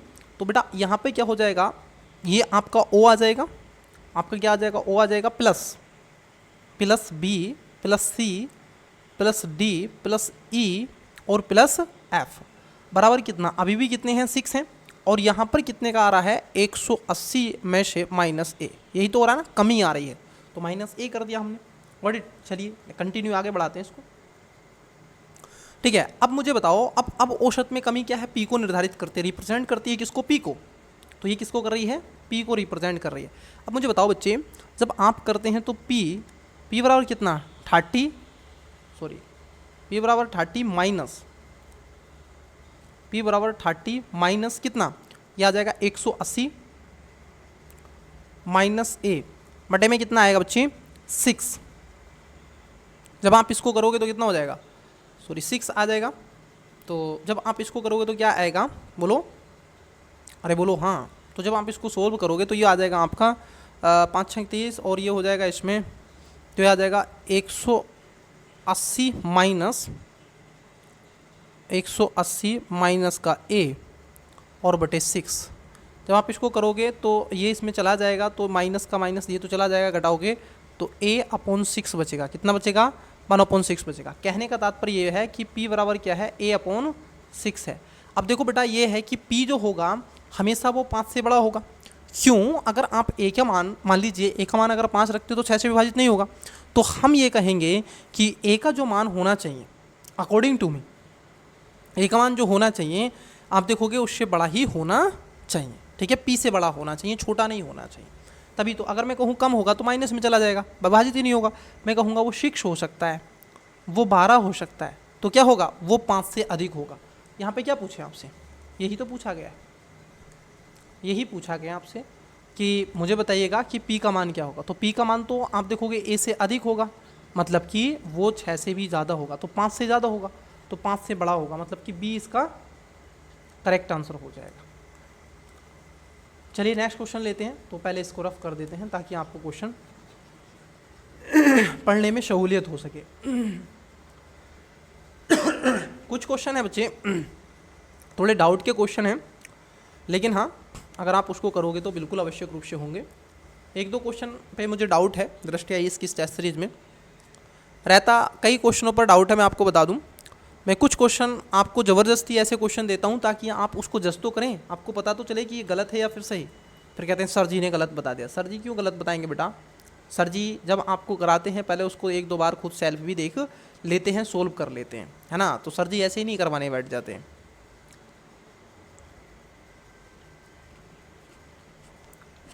देखो 26 नंबर का क्वेश्चन देखो, रीजनिंग का है। कथन आपको 3 देके रखे हो, निष्कर्ष उसमें निकलवाएगा। पहला कह रहे हैं कि सभी चंद्रमा कमरे हैं। देखो सभी चंद्रमा क्या हैं, कमरे हैं। तो चंद्रमा को क्या बोलते हैं बच्चे, मुझे बताइएगा। मौन बोलते हैं, मौन। ठीक है, सभी मौन क्या हैं, आपके कमरे हैं, मतलब कि कमरा मतलब कि रूम है। ठीक है, तो ये पहला हो गया। कुछ सूर्य कमरे हैं। अब कुछ जो सूर्य है ना, कुछ जो सूर्य हैं वो क्या है आपके, कुछ जो सन है वो आपके क्या है, रूम है। अब इसमें ये निश्चित हो गया कि कुछ मौन सन होंगे या कुछ सन आपके मौन होंगे या ये रूम होंगे। ठीक है, ये तो इससे आएगा। फिर ये कह रहे हैं कुछ सूर्य सफ़ेद हैं। अब देखो बच्चे यहाँ पर क्या दिया कि कुछ जो सूर्य हैं वो सफ़ेद हैं। अब ये सूर्य किधर सफ़ेद बना सकते हैं हम, एक तो इधर भी बना सकते हैं सफ़ेद। समझना, मैं आपके सामने कुछ 2 डायग्राम बनाऊंगा ताकि आपको चीज़ें और बेटर वे में समझ में आ सके। तो कुछ रूम क्या है, कुछ सूर्य क्या है, सफ़ेद हैं, ये क्या ना, कुछ सूर्य कमरे हैं और कुछ सूर्य सफ़ेद हैं। ठीक है, एक तो डायग्राम हमारा ये बन गया है कि नहीं। और एक डायग्राम बनेगा ये बड़ा वाला बना देंगे, यहाँ पर मौन बना देंगे, यहाँ पर वाइट बना देंगे इसके भीतर, और यहाँ पर रूम बना देंगे, और यहाँ पर हम इसको ऐसे काट देंगे।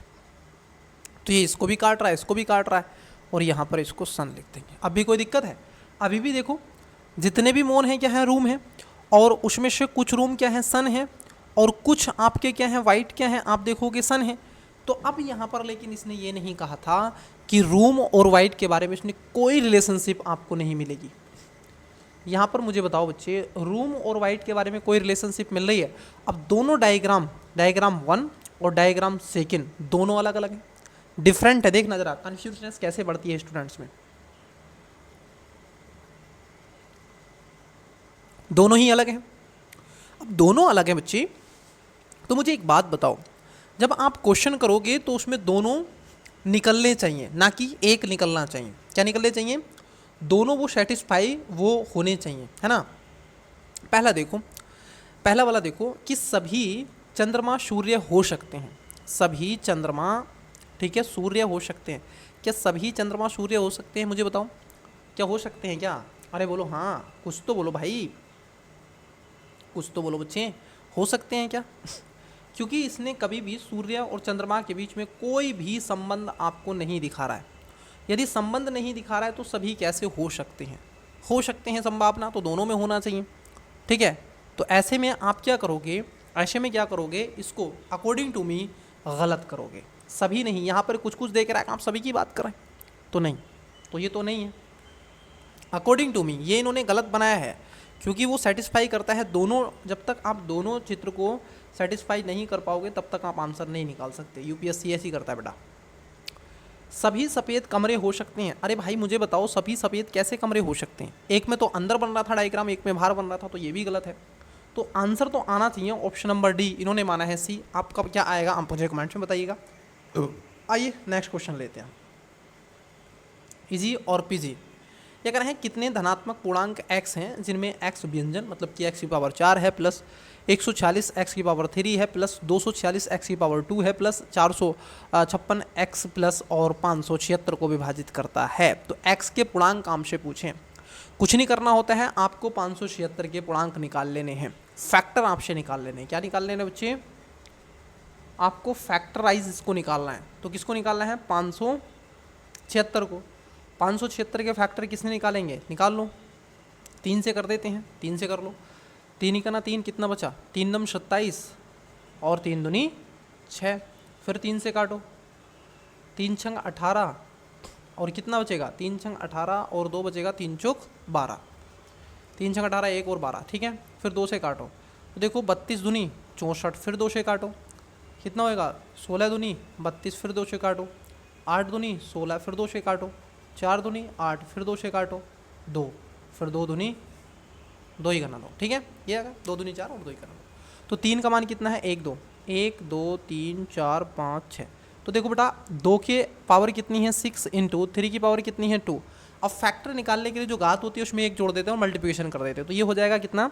6 प्लस 1 7 इंटू 2 प्लस कितना 1 जोड़ देंगे इसमें 3, तो 7 या 21 हो जाएगा। तो यही इसका मान हो जाएगा, मतलब कि इसके फैक्टर कितने होंगे? 21। इजी एंड पीजी, कोई दिक्कत? अब आप करते रहो कितना ही। अब आप कहोगे सर आपने तो यही क्यों निकाला, यही क्यों नहीं करा? बेटा देखो एक चीज़ मुझे बताओ, मैं आपसे पूछता हूँ कुछ चीज़ें मैं आपसे क्वेश्चन करता हूँ तो आपको शायद वो चीज़ें और अच्छे वे में समझ में आ जाए। इसने क्या कहा है? इसने कहा है एक्स के मान। अब मुझे बताओ कोई भी इतना बड़ा नंबर दे दे, मैं कहूँ आपसे कि ये नंबर एक मान लीजिए संख्या दे के रखिए, लास्ट में लिख दिया एक्स, ठीक है, और इसको भाग कर दो और प्लस यहाँ पर लिख दे, मान लीजिएगा 3 लिख दे, या फिर मैं कहूँ 33 लिख दे, चलो, और फिर कहे ये एक्स से विभाजित है। बेटा देखो यहाँ पर हमें इसका पता है कि ये संख्या पूर्ण रूप से एक्स से विभाजित होगी क्योंकि इसमें लास्ट में एक्स है, लेकिन हमें ये नहीं पता है कि 33 जो होगा वो एक्स से विभाजित होगा। हम ये बता सकते हैं कि एक्स के कितने फैक्टर से विभाजित होगा। तो हम कहेंगे 33 के फैक्टर क्या होंगे? 3 से काटो, 3 ही का ना 3, फिर उसके बाद 11 से काटो, 11 का ना 11, मतलब कि 3 की पावर 1 इंटू 11 की पावर 1 कितना होगा? 2 2 और 2 कितना हो जाएगा? 4। तो 4 ऐसे फैक्टराइज होंगे इसके जो इसको काटेंगे। बोलो हाँ, तो 4 होंगे। तो ऐसे यहाँ पर सवाल किया जाता है। ये वाला क्वेश्चन। तो प्यारे स्टूडेंट्स, इसका करेक्ट आंसर क्या होगा? ए हो जाएगा। चलिए नेक्स्ट देखिएगा। ये क्वेश्चन हमने आपको टेलीग्राम पर भी डाला था। कई बच्चों ने इसका करेक्ट आंसर दिया, कई बच्चों ने इसका गलत आंसर दिया।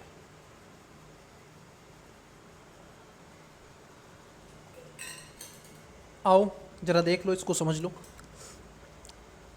28 नंबर ये कह रहे हैं 33 इंटू 333 इंटू 33 और इंटू 25 इंटू 333 इंटू 3333, ठीक है, को 100 से भाग देने पर शेषफल क्या होगा? अब ये नंबर है बच्चे, ये क्या है? आपका नंबर है, ठीक है। इसको क्या कर रहे हैं? 100 से भाग दो। मुझे बताओ, एक संख्या है ये 25 चौका कितना? 100। 25 से एक बार गया, अभी 25 चौका 100 है ना, तो हमारा नीचे क्या बचा? 4 बचा। अब मुझे बताओ, क्या 4 से आप इसको डिवाइड कर सकते हो? ऊपर जो बची संख्या है 3333 को कर सकते हो, 333 को कर सकते हो, 33 को नहीं कर सकते ना। आप 3 को भाग ही नहीं कर सकते 4 से, आप 3 को पूर्ण रूप से काट ही नहीं सकते। और जब नहीं काट सकते तो कितना, इसमें देखो हमेशा रिमाइंडर याद रखना, हमेशा जो रिमाइंडर होता है, जो भाजक होता है ना, जो भाजक होता है जिससे भाग करते हैं, ठीक है, तो उससे क्या होगा? कमी वो आएगा। तो कितनी बार गया है? एक बार। 25 से एक बार गया है तो हम एक की मल्टीप्लिकेशन कर देंगे तो कितना आएगा? 25।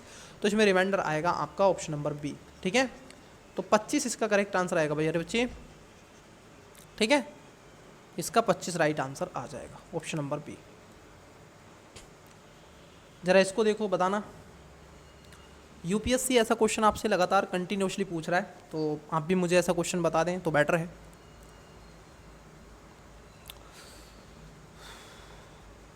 थक जाते हैं स्टूडेंट्स, मैं सच बता रहा हूँ, बहुत इसमें एनर्जी लगती है।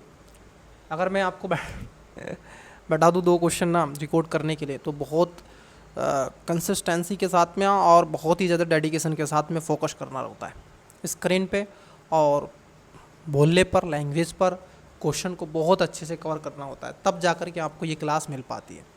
आओ कोई बात नहीं है, देखो आपका सपोर्ट मिलता रहे, प्यार मिलता रहे, सब्सक्रिप्शन बढ़ते रहें, ठीक है, लाइक करते रहो वीडियो को, पसंद आ रहा है तो मेहनत कर रहे हैं भाई आपके लिए। देखो यहाँ पर है 4 बराबर 12। ये जो बेटा एट द रेम है ना, यहाँ पर आपको कोई भी एक नंबर लिखना है। यहाँ पे नंबर इन द सेंस की कोई चिन्ह, जैसे आप यहाँ पर प्लस का कर सकते हैं, माइनस का कर सकते हैं, भाग कर सकते हैं। आपको लाना है क्या? कुछ भी करो लेकिन 12 लेकर के आ जाओ, कहने का तात्पर्य ये है। दूसरे में कह रहे हैं कि 6 एट द रेम 6 बराबर 9, 5 at the rem 5 at the rem क्या आ रहा है? 12, और 8 देर एट क्या मान क्या होगा? देखो आप मुझे बताओ कि 4 फिर उसके बाद 4 फिर उसके बाद में 4 कह दिया 12 कैसे आया होगा? 4 चौक 16 आपने किया होगा, है ना, यही तो क्या होगा? 4 चौक 16 और 16 चौका 64 आपने ही किया होगा। 4 चौक 16 और 16 चौका 64 आपने यही किया होगा ना। और यदि देख रहे हो तो ये कितना आ रहा है? तो 64 आ रहा है। 12 कैसे आ गया? अरे बोलो हाँ, ये 12 कैसे आ गया? ये 12 कैसे आ गया? यही तो सवाल उठ रहा होगा। इजी है बच्चे, देखो कैसे। मुझे आप बताओ, अगर मैं कहूँ 4 का स्क्वायर कर दो और प्लस कर दो, 4 का स्क्वायर प्लस 4 का स्क्वायर प्लस 4 का स्क्वायर प्लस बराबर 12 ही आएगा। कैसे? 4 चौक 16 प्लस 4 चौक 16 प्लस 4 चौक 16। 16 चौका कितने होते हैं? कितने होते हैं? 4 चौक 16 ये होगा ना, 4 चौक 16 और सॉरी 16 दूनी 32 और 16 ते 48, कितने होते हैं? 48। अब इनको भी प्लस कर दो तो 12 होएगा, 8 4 12। क्लियर? अब मैं इस पर आ जाता हूँ 5 पे डायरेक्ट। अब बीच वाला भी ऐसे आ जाएगा, 5 का कर लेते हैं। 5 का स्क्वायर प्लस 5 का स्क्वायर प्लस 5 का स्क्वायर बराबर कितना? देखो 5 पंजे 25 प्लस 5 पंजे 25 प्लस 5 पंजे 25, तो 25 दूनी 50, 25 या 75, कितना हो गया? 75। 7 और प्लस 5 कितने होते हैं? 12। तो देखो बेटा यहाँ पर भी 12 आ रहा है। अब हम सीधे आ जाते हैं 8 पे। चलो 8 बट्टू 64, 8 बट्टू 64 यही करोगे। 8 अट्ठे 64, अरे 8 का वर्ग करोगे कि नहीं? स्क्वायर उसका निकालोगे कि नहीं? अरे बोलो हाँ, चलो वही निकाल लेते हैं। देखो फिर तो 8 का निकाल देते हैं। 8 का स्क्वायर प्लस 8 का स्क्वायर प्लस 8 का स्क्वायर कितना होगा? 8 का स्क्वायर 8 बट्टू 64। 1 सेकेंड रुको, ये नहीं तो मेरे को तो उल्टा पुल्टा बोलोगे। 8 बट्टू 64 प्लस 8 बट्टू 64 प्लस 8 बट्टू 64, सबको कर दो। 4 और 4 कितने होते हैं? 12 का 2, 1 कैरी का, 6 कम 6, 6 दूनी 12, 6 ते 18 और 1 19। सबको जोड़ दो रे बेटा, सबको जोड़ दो। सबको जब जोड़ोगे 1 + 9 + 2 तो कितना हो जाएगा 12। तो बेटा इसमें भी राइट आंसर 12 आएगा, तो 20 का करेक्ट आंसर आ जाएगा। क्लियर कट है? अरे बोलो हाँ, सारी चीज़ें एकदम क्लियर। तो इसका करेक्ट आंसर आएगा बेटा ऑप्शन नंबर बी। ऐसे होते हैं सवाल ये भी। ये तो मुझे करवाना ही है ज़रूर, क्योंकि परमुटेशन कॉम्बिनेशन का सवाल है। लेकिन ऐसा क्वेश्चन इन्होंने बहुत बड़ी मिस्टेक की। पूछो क्या? इन्होंने ये क्वेश्चन सोल्व करवा लिया है। प्रॉब्लम ये करती है, इनको सोल्व नहीं करवाना चाहिए था, बट मैं उसको फास्ट वे में लिख दूंगा। देखो ये कह रहे हैं, समझना जरा, यदि कम से कम एक और अधिकतम 5 पुस्तकें चुनी जानी है तो कम से कम एक चुनोगे और अधिकतम कितनी 5 चुनोगे, ठीक है। तो 14 अलग अलग पुस्तकों वाले बैग से पुस्तकों का चयन करने के तरीके क्या किया जा सकता है। मतलब कि आपको चयन करना है। परमुटेशन कॉम्बिनेशन पढ़े हैं, कितने कॉम्बिनेशन ऐसे बनाए जा सकते हैं, ठीक है, कितने कॉम्बिनेशन बनाए जा सकते हैं। तो मुझे बताओ टोटल था कितना 14 फैक्टोरियल, ठीक है, 1 प्लस 14 फैक्टोरियल 2 प्लस 14 आप देखोगे 3 प्लस 14 4 प्लस 14 सी कितना आ जाएगा 5, यही आएगा। कम से कम एक लिया है, अधिकतम कितने 5 ले सकते हैं। जब आप इसको करोगे तो ये कितना आ जाएगा 14, इसको सोल्व करोगे तो ये कितना आ जाएगा बोलो 91। फिर आप इसको करोगे 3 वाले तो कितना आ जाएगा 364। फिर ये 4 वाला करोगे तो कितना आ जाएगा 1001, और फिर ये करोगे तो 2002। जब इन सबको जोड़ोगे तो कितना आ जाएगा, सबको जोड़ दो, और जब सबको जोड़ोगे तो ये हो जाएगा 3472। आप कहोगे सर ये 91 14 कैसे आ गया, हमको तो आता नहीं परमुटेशन कॉम्बिनेशन। मैंने कहा आएगा क्यों नहीं, देखो बेटा यहाँ पे समझो ज़रा, समझना, मैं आपको यहाँ पे समझा देता हूँ ठीक है। यहाँ पे समझ लो, 1 सेकेंड, यहाँ पे समझ लो बेटा। देखो मैंने कहा कि C1 था, पहले C1 को समझ लेते हैं। C1 था तो मुझे बताओ 14 इंटू ये कितना फैक्टोरियल हो जाएगा, ये 14 फैक्टोरियल है, ये फैक्टोरियल में होता बेटे, ये किस में होता बेटा, ये 14 फैक्टोरियल था, ये 14 फैक्टोरियल C1 लिखा हुआ था। और जब आप इसको सोल्व करोगे ना तो एक बार है, अगर आप 14 में से 1 घटाओगे तो कितना आएगा 13 आएगा। तो ये हो जाएगा 14 इंटू 13 फैक्टोरियल अपॉन कितना हो जाएगा, ये हो जाएगा आपका बराबर कि 14 इंटू 13 फैक्टोरियल अपॉन, अगर इसमें से घटाओगे 14 में से 1 तो कितना आ जाएगा 1 इंटू 13 फैक्टोरियल, तो 13 से 13 चला जाएगा तो बचा कितना आपका 14। तो इस तरीके से 14 है। वैसे ही 3 इसमें से घटाओगे तो ऐसे ही इसका आंसर आ जाएगा, ठीक है। चलिए बहुत टाइम मैं ले रहा हूँ इस वाली क्लास में, क्यों, उसका एक रीज़न है बच्चे, क्योंकि मैं चाह रहा हूँ ये टेस्ट मेरा आपके साथ में टेस्ट सीरीज़ का अंतिम टेस्ट है बच्चे। फिर इसके बाद में जो आपका 10 नंबर का टेस्ट होगा वो आपसे करवाना है मुझे, फिर उसके बाद में मैं आपको एक्सप्लेनेशन दे दूँगा, ठीक है। चलिए, नहीं तो मैं भी करवा सकता हूँ, लेकिन मुझे आपसे करवाना है वो, ताकि आप बैठ के आसानी से उस सवाल को कर सकें और देख सकें, जान सकें कि आपका क्या स्कोर भी आ रहा है। बाकी के तो मेरे साथ कर ही रहे हैं। देखो धार्मिक और धर्मनिरपेक्ष नैतिक प्रणालियों में लंबे समय से प्रभावी मानव केंद्रीय नैतिकता ने नैतिक एजेंसियों को मानवीय विशेषताओं जैसे तर्क संगतता, जानबूझकर या आत्म जागरूकता के इर्द गिर्द केंद्रित किया है। इस प्रकार गैर मानव संस्थान को नैतिक विचार के क्षेत्र से बाहर रखा है। यह बहिष्कार हालांकि अक्षर प्रबंधन या प्रबंधन की भाषा में छपा होता है। आपको बता दें कि अंततः पारिस्थितिकी तंत्र और गैर संवेदनशील जीवन रूपों को आंतरिक मूल्य से वंचित करके पर्यावरण क्षरण को अनुमति देता है। क्या दे रहा है, अनुमति दे रहा है। प्रतिक्रिया में उत्तर मानवतावादी और गहन पारिस्थितिकी दृष्टिकोण उभरे हुए हैं, जो मानव केंद्रीय पदानुक्रमों को समाप्त करने और एक बंधन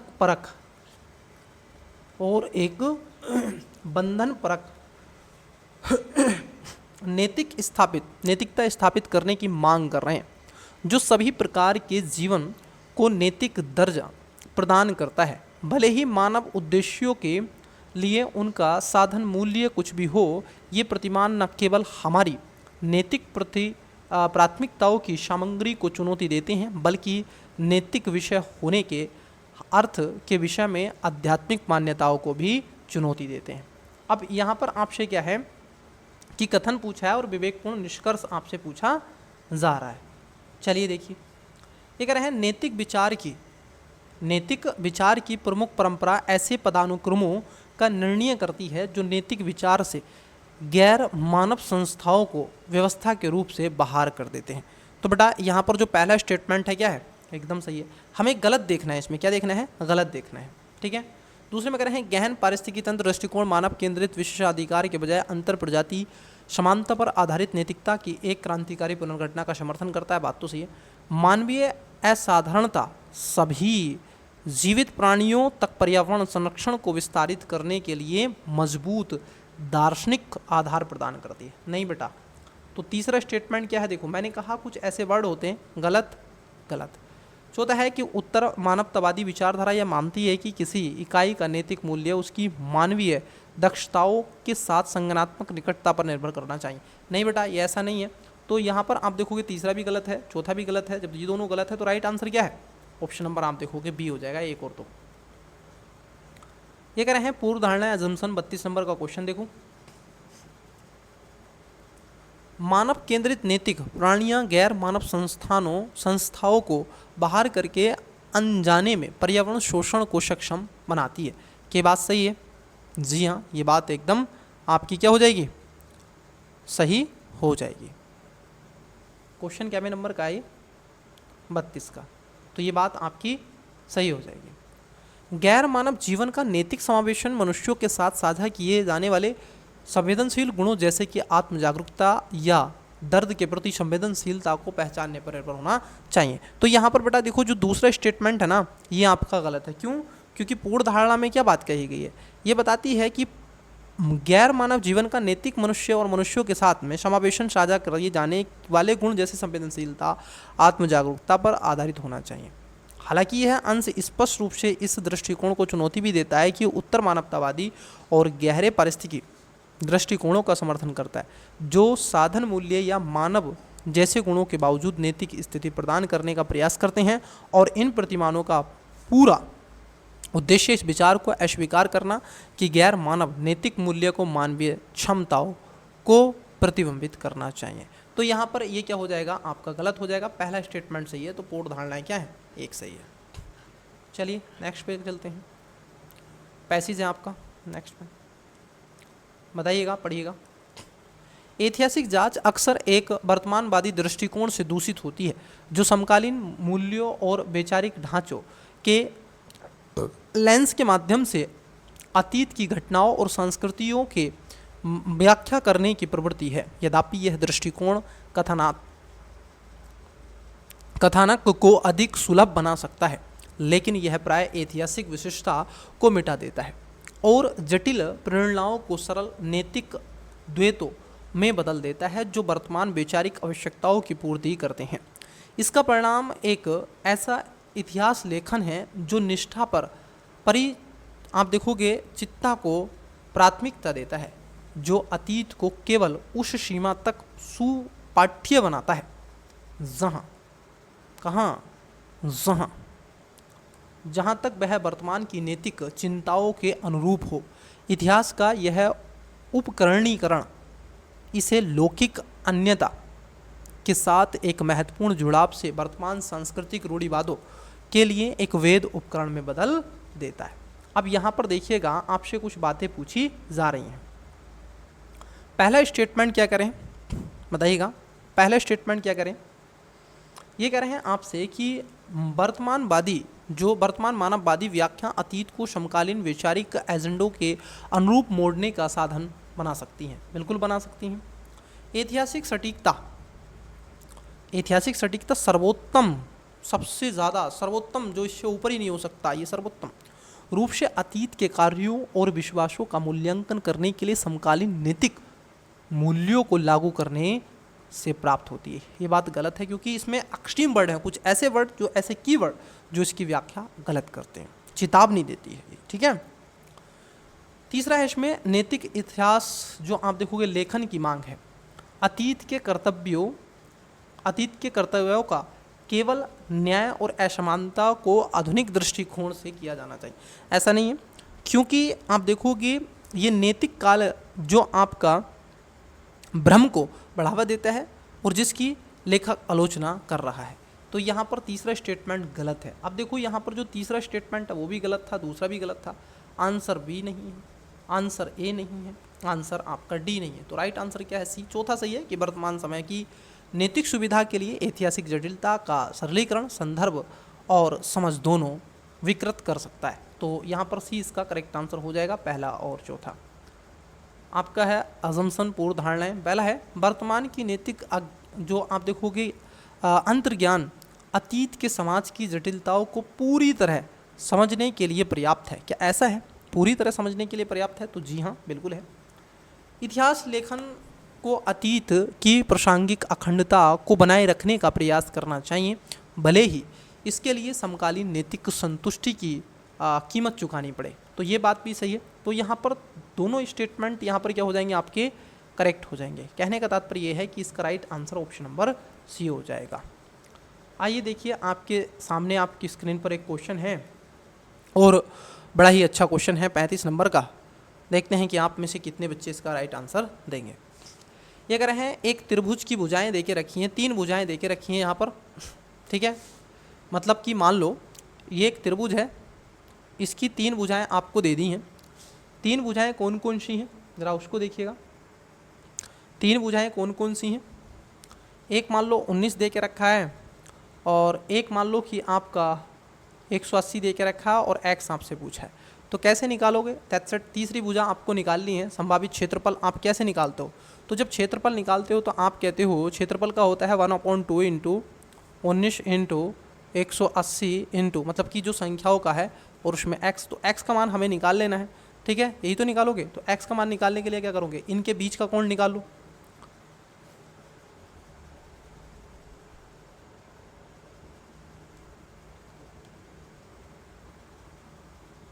x का मान निकालने के लिए क्या करोगे बच्चे? इनके बीच का कोण आप निकाल लो, है ना। तो बीच का कोण निकाल लो, 19 का स्क्वायर कर लो। पहले क्या करना है? 19 का स्क्वायर कर लो, 19 का स्क्वायर करो। फिर उसके बाद में क्या करोगे आप? 180 का स्क्वायर कर लो। देखो x का मान निकालना है ना हमें।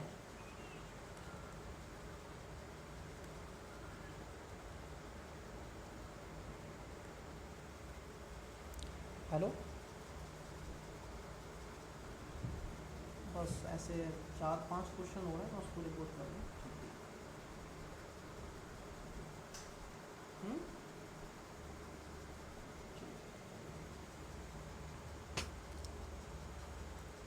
देखो 19 का स्क्वायर आप निकालो, कितना आएगा?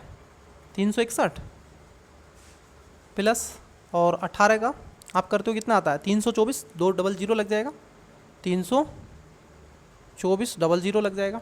इसको योग कर दो, कितना आएगा बताओ?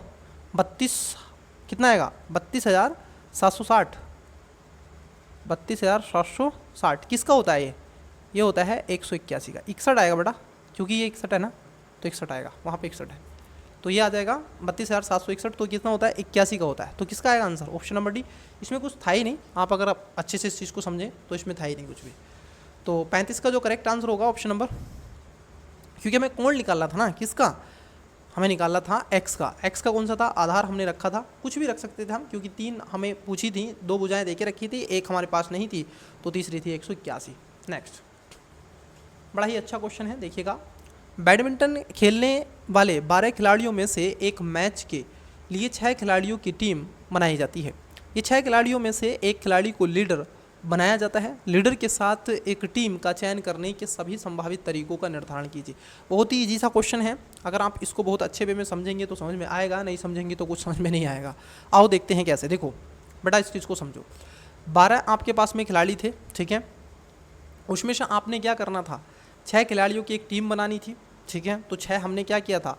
6 की हमें टीम बनानी थी, 6 की टीम बनानी थी। और उसमें से क्या करना था? हमें एक खिलाड़ी, कितना बच्चे? एक खिलाड़ी, एक लीडर भी लेना था, इसमें से ही लेना था। तो कितना लेना था? इसमें से एक लीडर लेना था, मतलब कि एक। तो कितना आएगा अगर हम करेंगे इसमें? तो 12 तो हमारे पास है ही, 12 फैक्टोरियल है। लेकिन हम जब 6 में से एक को लेंगे तो कितना आएगा बताओ? ये आ जाएगा 6 इंटू ये आ जाएगा 5 फैक्टोरियल अपॉन 6, और ये यहाँ पर 5 फैक्टोरियल, इसको काटेंगे तो ये आ जाएगा इतना। तो ये आ जाएगा आपका 12 फैक्टोरियल अपॉन कितना? 6 फैक्टोरियल इंटू 5 फैक्टोरियल, ये इसका आ जाएगा। तो राइट आंसर क्या है, यही इसका करेक्ट आंसर आएगा। तो ऑप्शन नंबर आप देखोगे ए इसका करेक्ट आंसर आ जाएगा। ठीक है, तो ये परमुटेशन कॉम्बिनेशन वाले क्वेश्चन है, तो ये इसका करेक्ट आंसर आएगा। चलिए नेक्स्ट क्वेश्चन की तरफ चलते हैं। इसमें कुछ था ही नहीं वैसे तो, ये अब ये तब नहीं लगेगा आपको अगर आपने किए होंगे, नहीं किए होंगे तो बड़ा आपको थोड़ा सा कठिन लग सकता है। देखो क्वेश्चन को समझते हैं। ये फ्लैग आपने क्या होगा, फ्लैग के ऊपर, तिरंगे के ऊपर एक क्वेश्चन पूछा गया था यूपीएससी ने 2023 के प्रीलिम्स में, उसी के ऊपर ये क्वेश्चन है, पढ़िएगा। ये कह रहे हैं कि एक के ऊपर एक 7 वक्शे बनाए गए हैं। अब देखो 7 वक्शे बनाए गए हैं तो आप ऐसे बना लो, कोई दिक्कत, लोड ही नहीं लेना है। 1 2 3 4 5 6, कितने हो गए, 7 हो गए। ठीक है, 7 वक्शे बनाने हैं। इन 7 वक्षों को 6 अलग अलग रंगों से रंगा गया। कितने रंग हैं, 6 रंग हैं। ठीक है, इन वक्षों को रंगने के विभिन्न संभावित तरीकों का निर्धारण करें ताकि एक दूसरे के अगल बगल में 2 वक्षों का रंग एक जैसा ना हो। एक जैसा ना हो, पहले में 6 भर सकते हैं, तो दूसरे में क्या भर सकते हैं, 5 भर सकते हैं, फिर उसके बाद 5 भर सकते हैं, फिर तीसरे में फिर 5, फिर 5, फिर 5। तो कितने 5 भर सकते हैं, 6 5 हम भर सकते हैं बिल्कुल।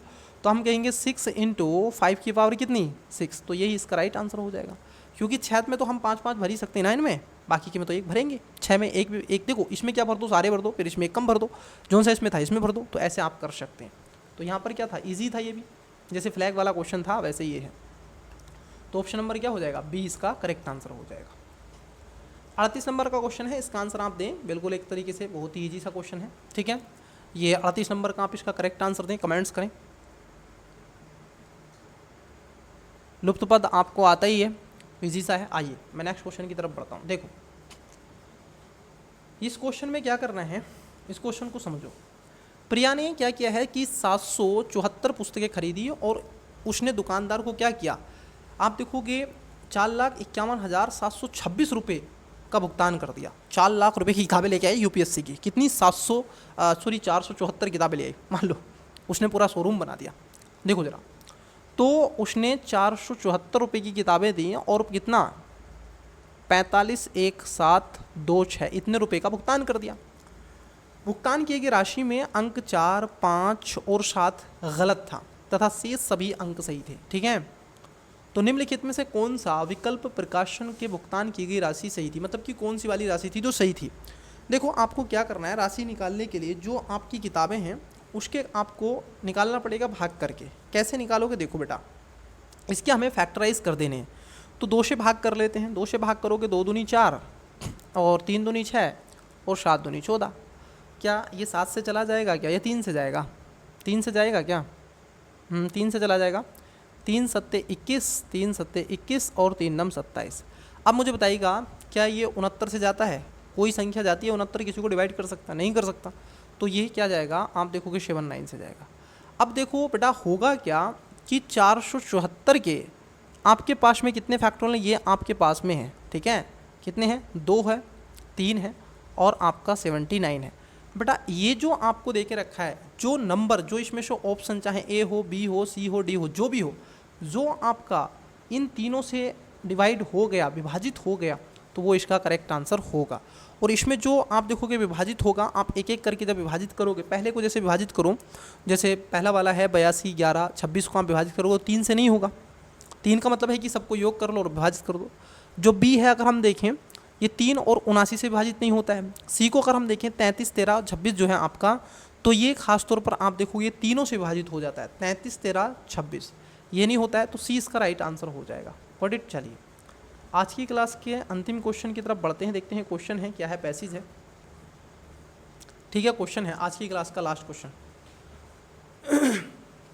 क्वेश्चन क्या है, 1 से 500 तक कि सभी संख्याओं को एक साथ गुणा करके प्राप्त संख्या के अंत में कितने शून्य होंगे। बेटा 0 डिजिट आपसे मल्टीपल टाइम पूछे गए हैं। देखो यहाँ पे ज़रा समझ लो इसको, बहुत ईजी है।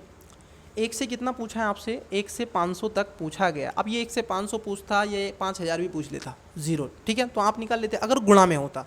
तो जब गुणा में होता है तो आपको क्या करना होता है, आपको कुछ नहीं करना होता है, दी गई संख्या को भाग करनी होती है। मतलब कि अगर आप कितना 5, देखो जब 0 बनता है तो 2 संख्याओं से बनता है। 0 2 संख्याओं से बनता है, 2 और 5 के मल्टीप्लिकेशन से ही 0 बनेगा। 5 के 5 से नहीं बनेगा, 2 से 2 के नहीं बनेगा, लेकिन 2 और 5 का मल्टीप्लिकेशन से आपका बनेगा। और कोई भी संख्या नहीं है जो 0 बना दे, 2 और 5 या फिर 5 का मल्टीप्लिकेशन या 2 का मल्टीप्लिकेशन, है ना, वही आप देखोगे 0 बनाएगा। तो 500 को क्या करोगे आप 5 से विभाजित कर दो, तो 5 ही करना 5 मतलब कि 100 हो गया। जो भागफल आया उसको विभाजित कर दो फिर 5 से, तो कितना आया 5 दूनी 10, 20 आया। अब जो 20 है 20 है बच्चे, इसको क्या कर दो फिर 5 से विभाजित कर दो, तो 5 चौक 20 आया। अब यहाँ पर क्या है, कोई शेष नहीं बच रहा। अब मान लो 3 शेष बच जाता तो उसको नहीं लेते, जब तक हम इसको डिवाइड करते जब तक आपका 5 से भाग हो जाता। तो सबको जोड़ दो, 100 प्लस 20 प्लस 4 कितना हो गया 124। कहाँ है 124, तो डी इसका राइट आंसर हो जाएगा। That's it. तो ये बड़ा ही इजी सवाल था, मैं कहूँगा बहुत ही, हालांकि इसमें कई ऐसे बहुत इजी सवाल हैं, जब आप करोगे तो आपको पता चलेगा, ठीक है। तो बताइएगा स्टूडेंट्स। तो आज की क्लासेस में क्या बच्चे इतना ही रहने देते हैं, ठीक है, आज की क्लासेस में इतना ही रहने देते हैं। तो इसका जो करेक्ट आंसर हो जाएगा ऑप्शन नंबर डी हो जाएगा। तो विद्यार्थी आज की क्लासेस में बेटा इतना ही रहने देते हैं। आपको बताना है कि क्लास कैसा लगा है और भारत के किस कोने से आप इस वीडियो को देख रहे हैं, और चैनल को सब्सक्राइब नहीं किया तो कीजिएगा, वीडियो को लाइक कीजिएगा। इसका PDF हम टेलीग्राम पे आपको प्रोवाइड करवा देंगे जैसे ही क्लास आपकी सेकंड पार्ट भी कंप्लीट हो जाएगा। तो चलिए मन लगा के पढ़ते रहिएगा, मिलते हैं इसके पार्ट नंबर बी में। और हम बहुत फास्ट वे में चीज़ें चल रहे हैं। अब PY की जो है आपके UPSC के, हम आपके साथ में एक पेपर एक वीडियो में एक क्लासेस में आपसे कवर करेंगे, चाहे वो 3 घंटे की क्लास हो, 3.5 घंटे की हो, 4 की हो, जितना भी उसका टाइम होगा हम डरेंगे नहीं, क्योंकि अब पेपर बहुत नज़दीक आ रहा है। तो हम UPSC के PY को आपके साथ प्रैक्टिस करेंगे ताकि आपको एक अनुभव ओवरऑल हो सके। तो चलिए आज की क्लास में इतना ही, मल्टीपल टाइम रिवीजन करते रहें, वीडियो को लाइक करें, शेयर करें दोस्तों के साथ में, चैनल पर पहली बार आए तो सब्सक्राइब कर लें। चलिए बेस्ट ऑफ लक, बाय।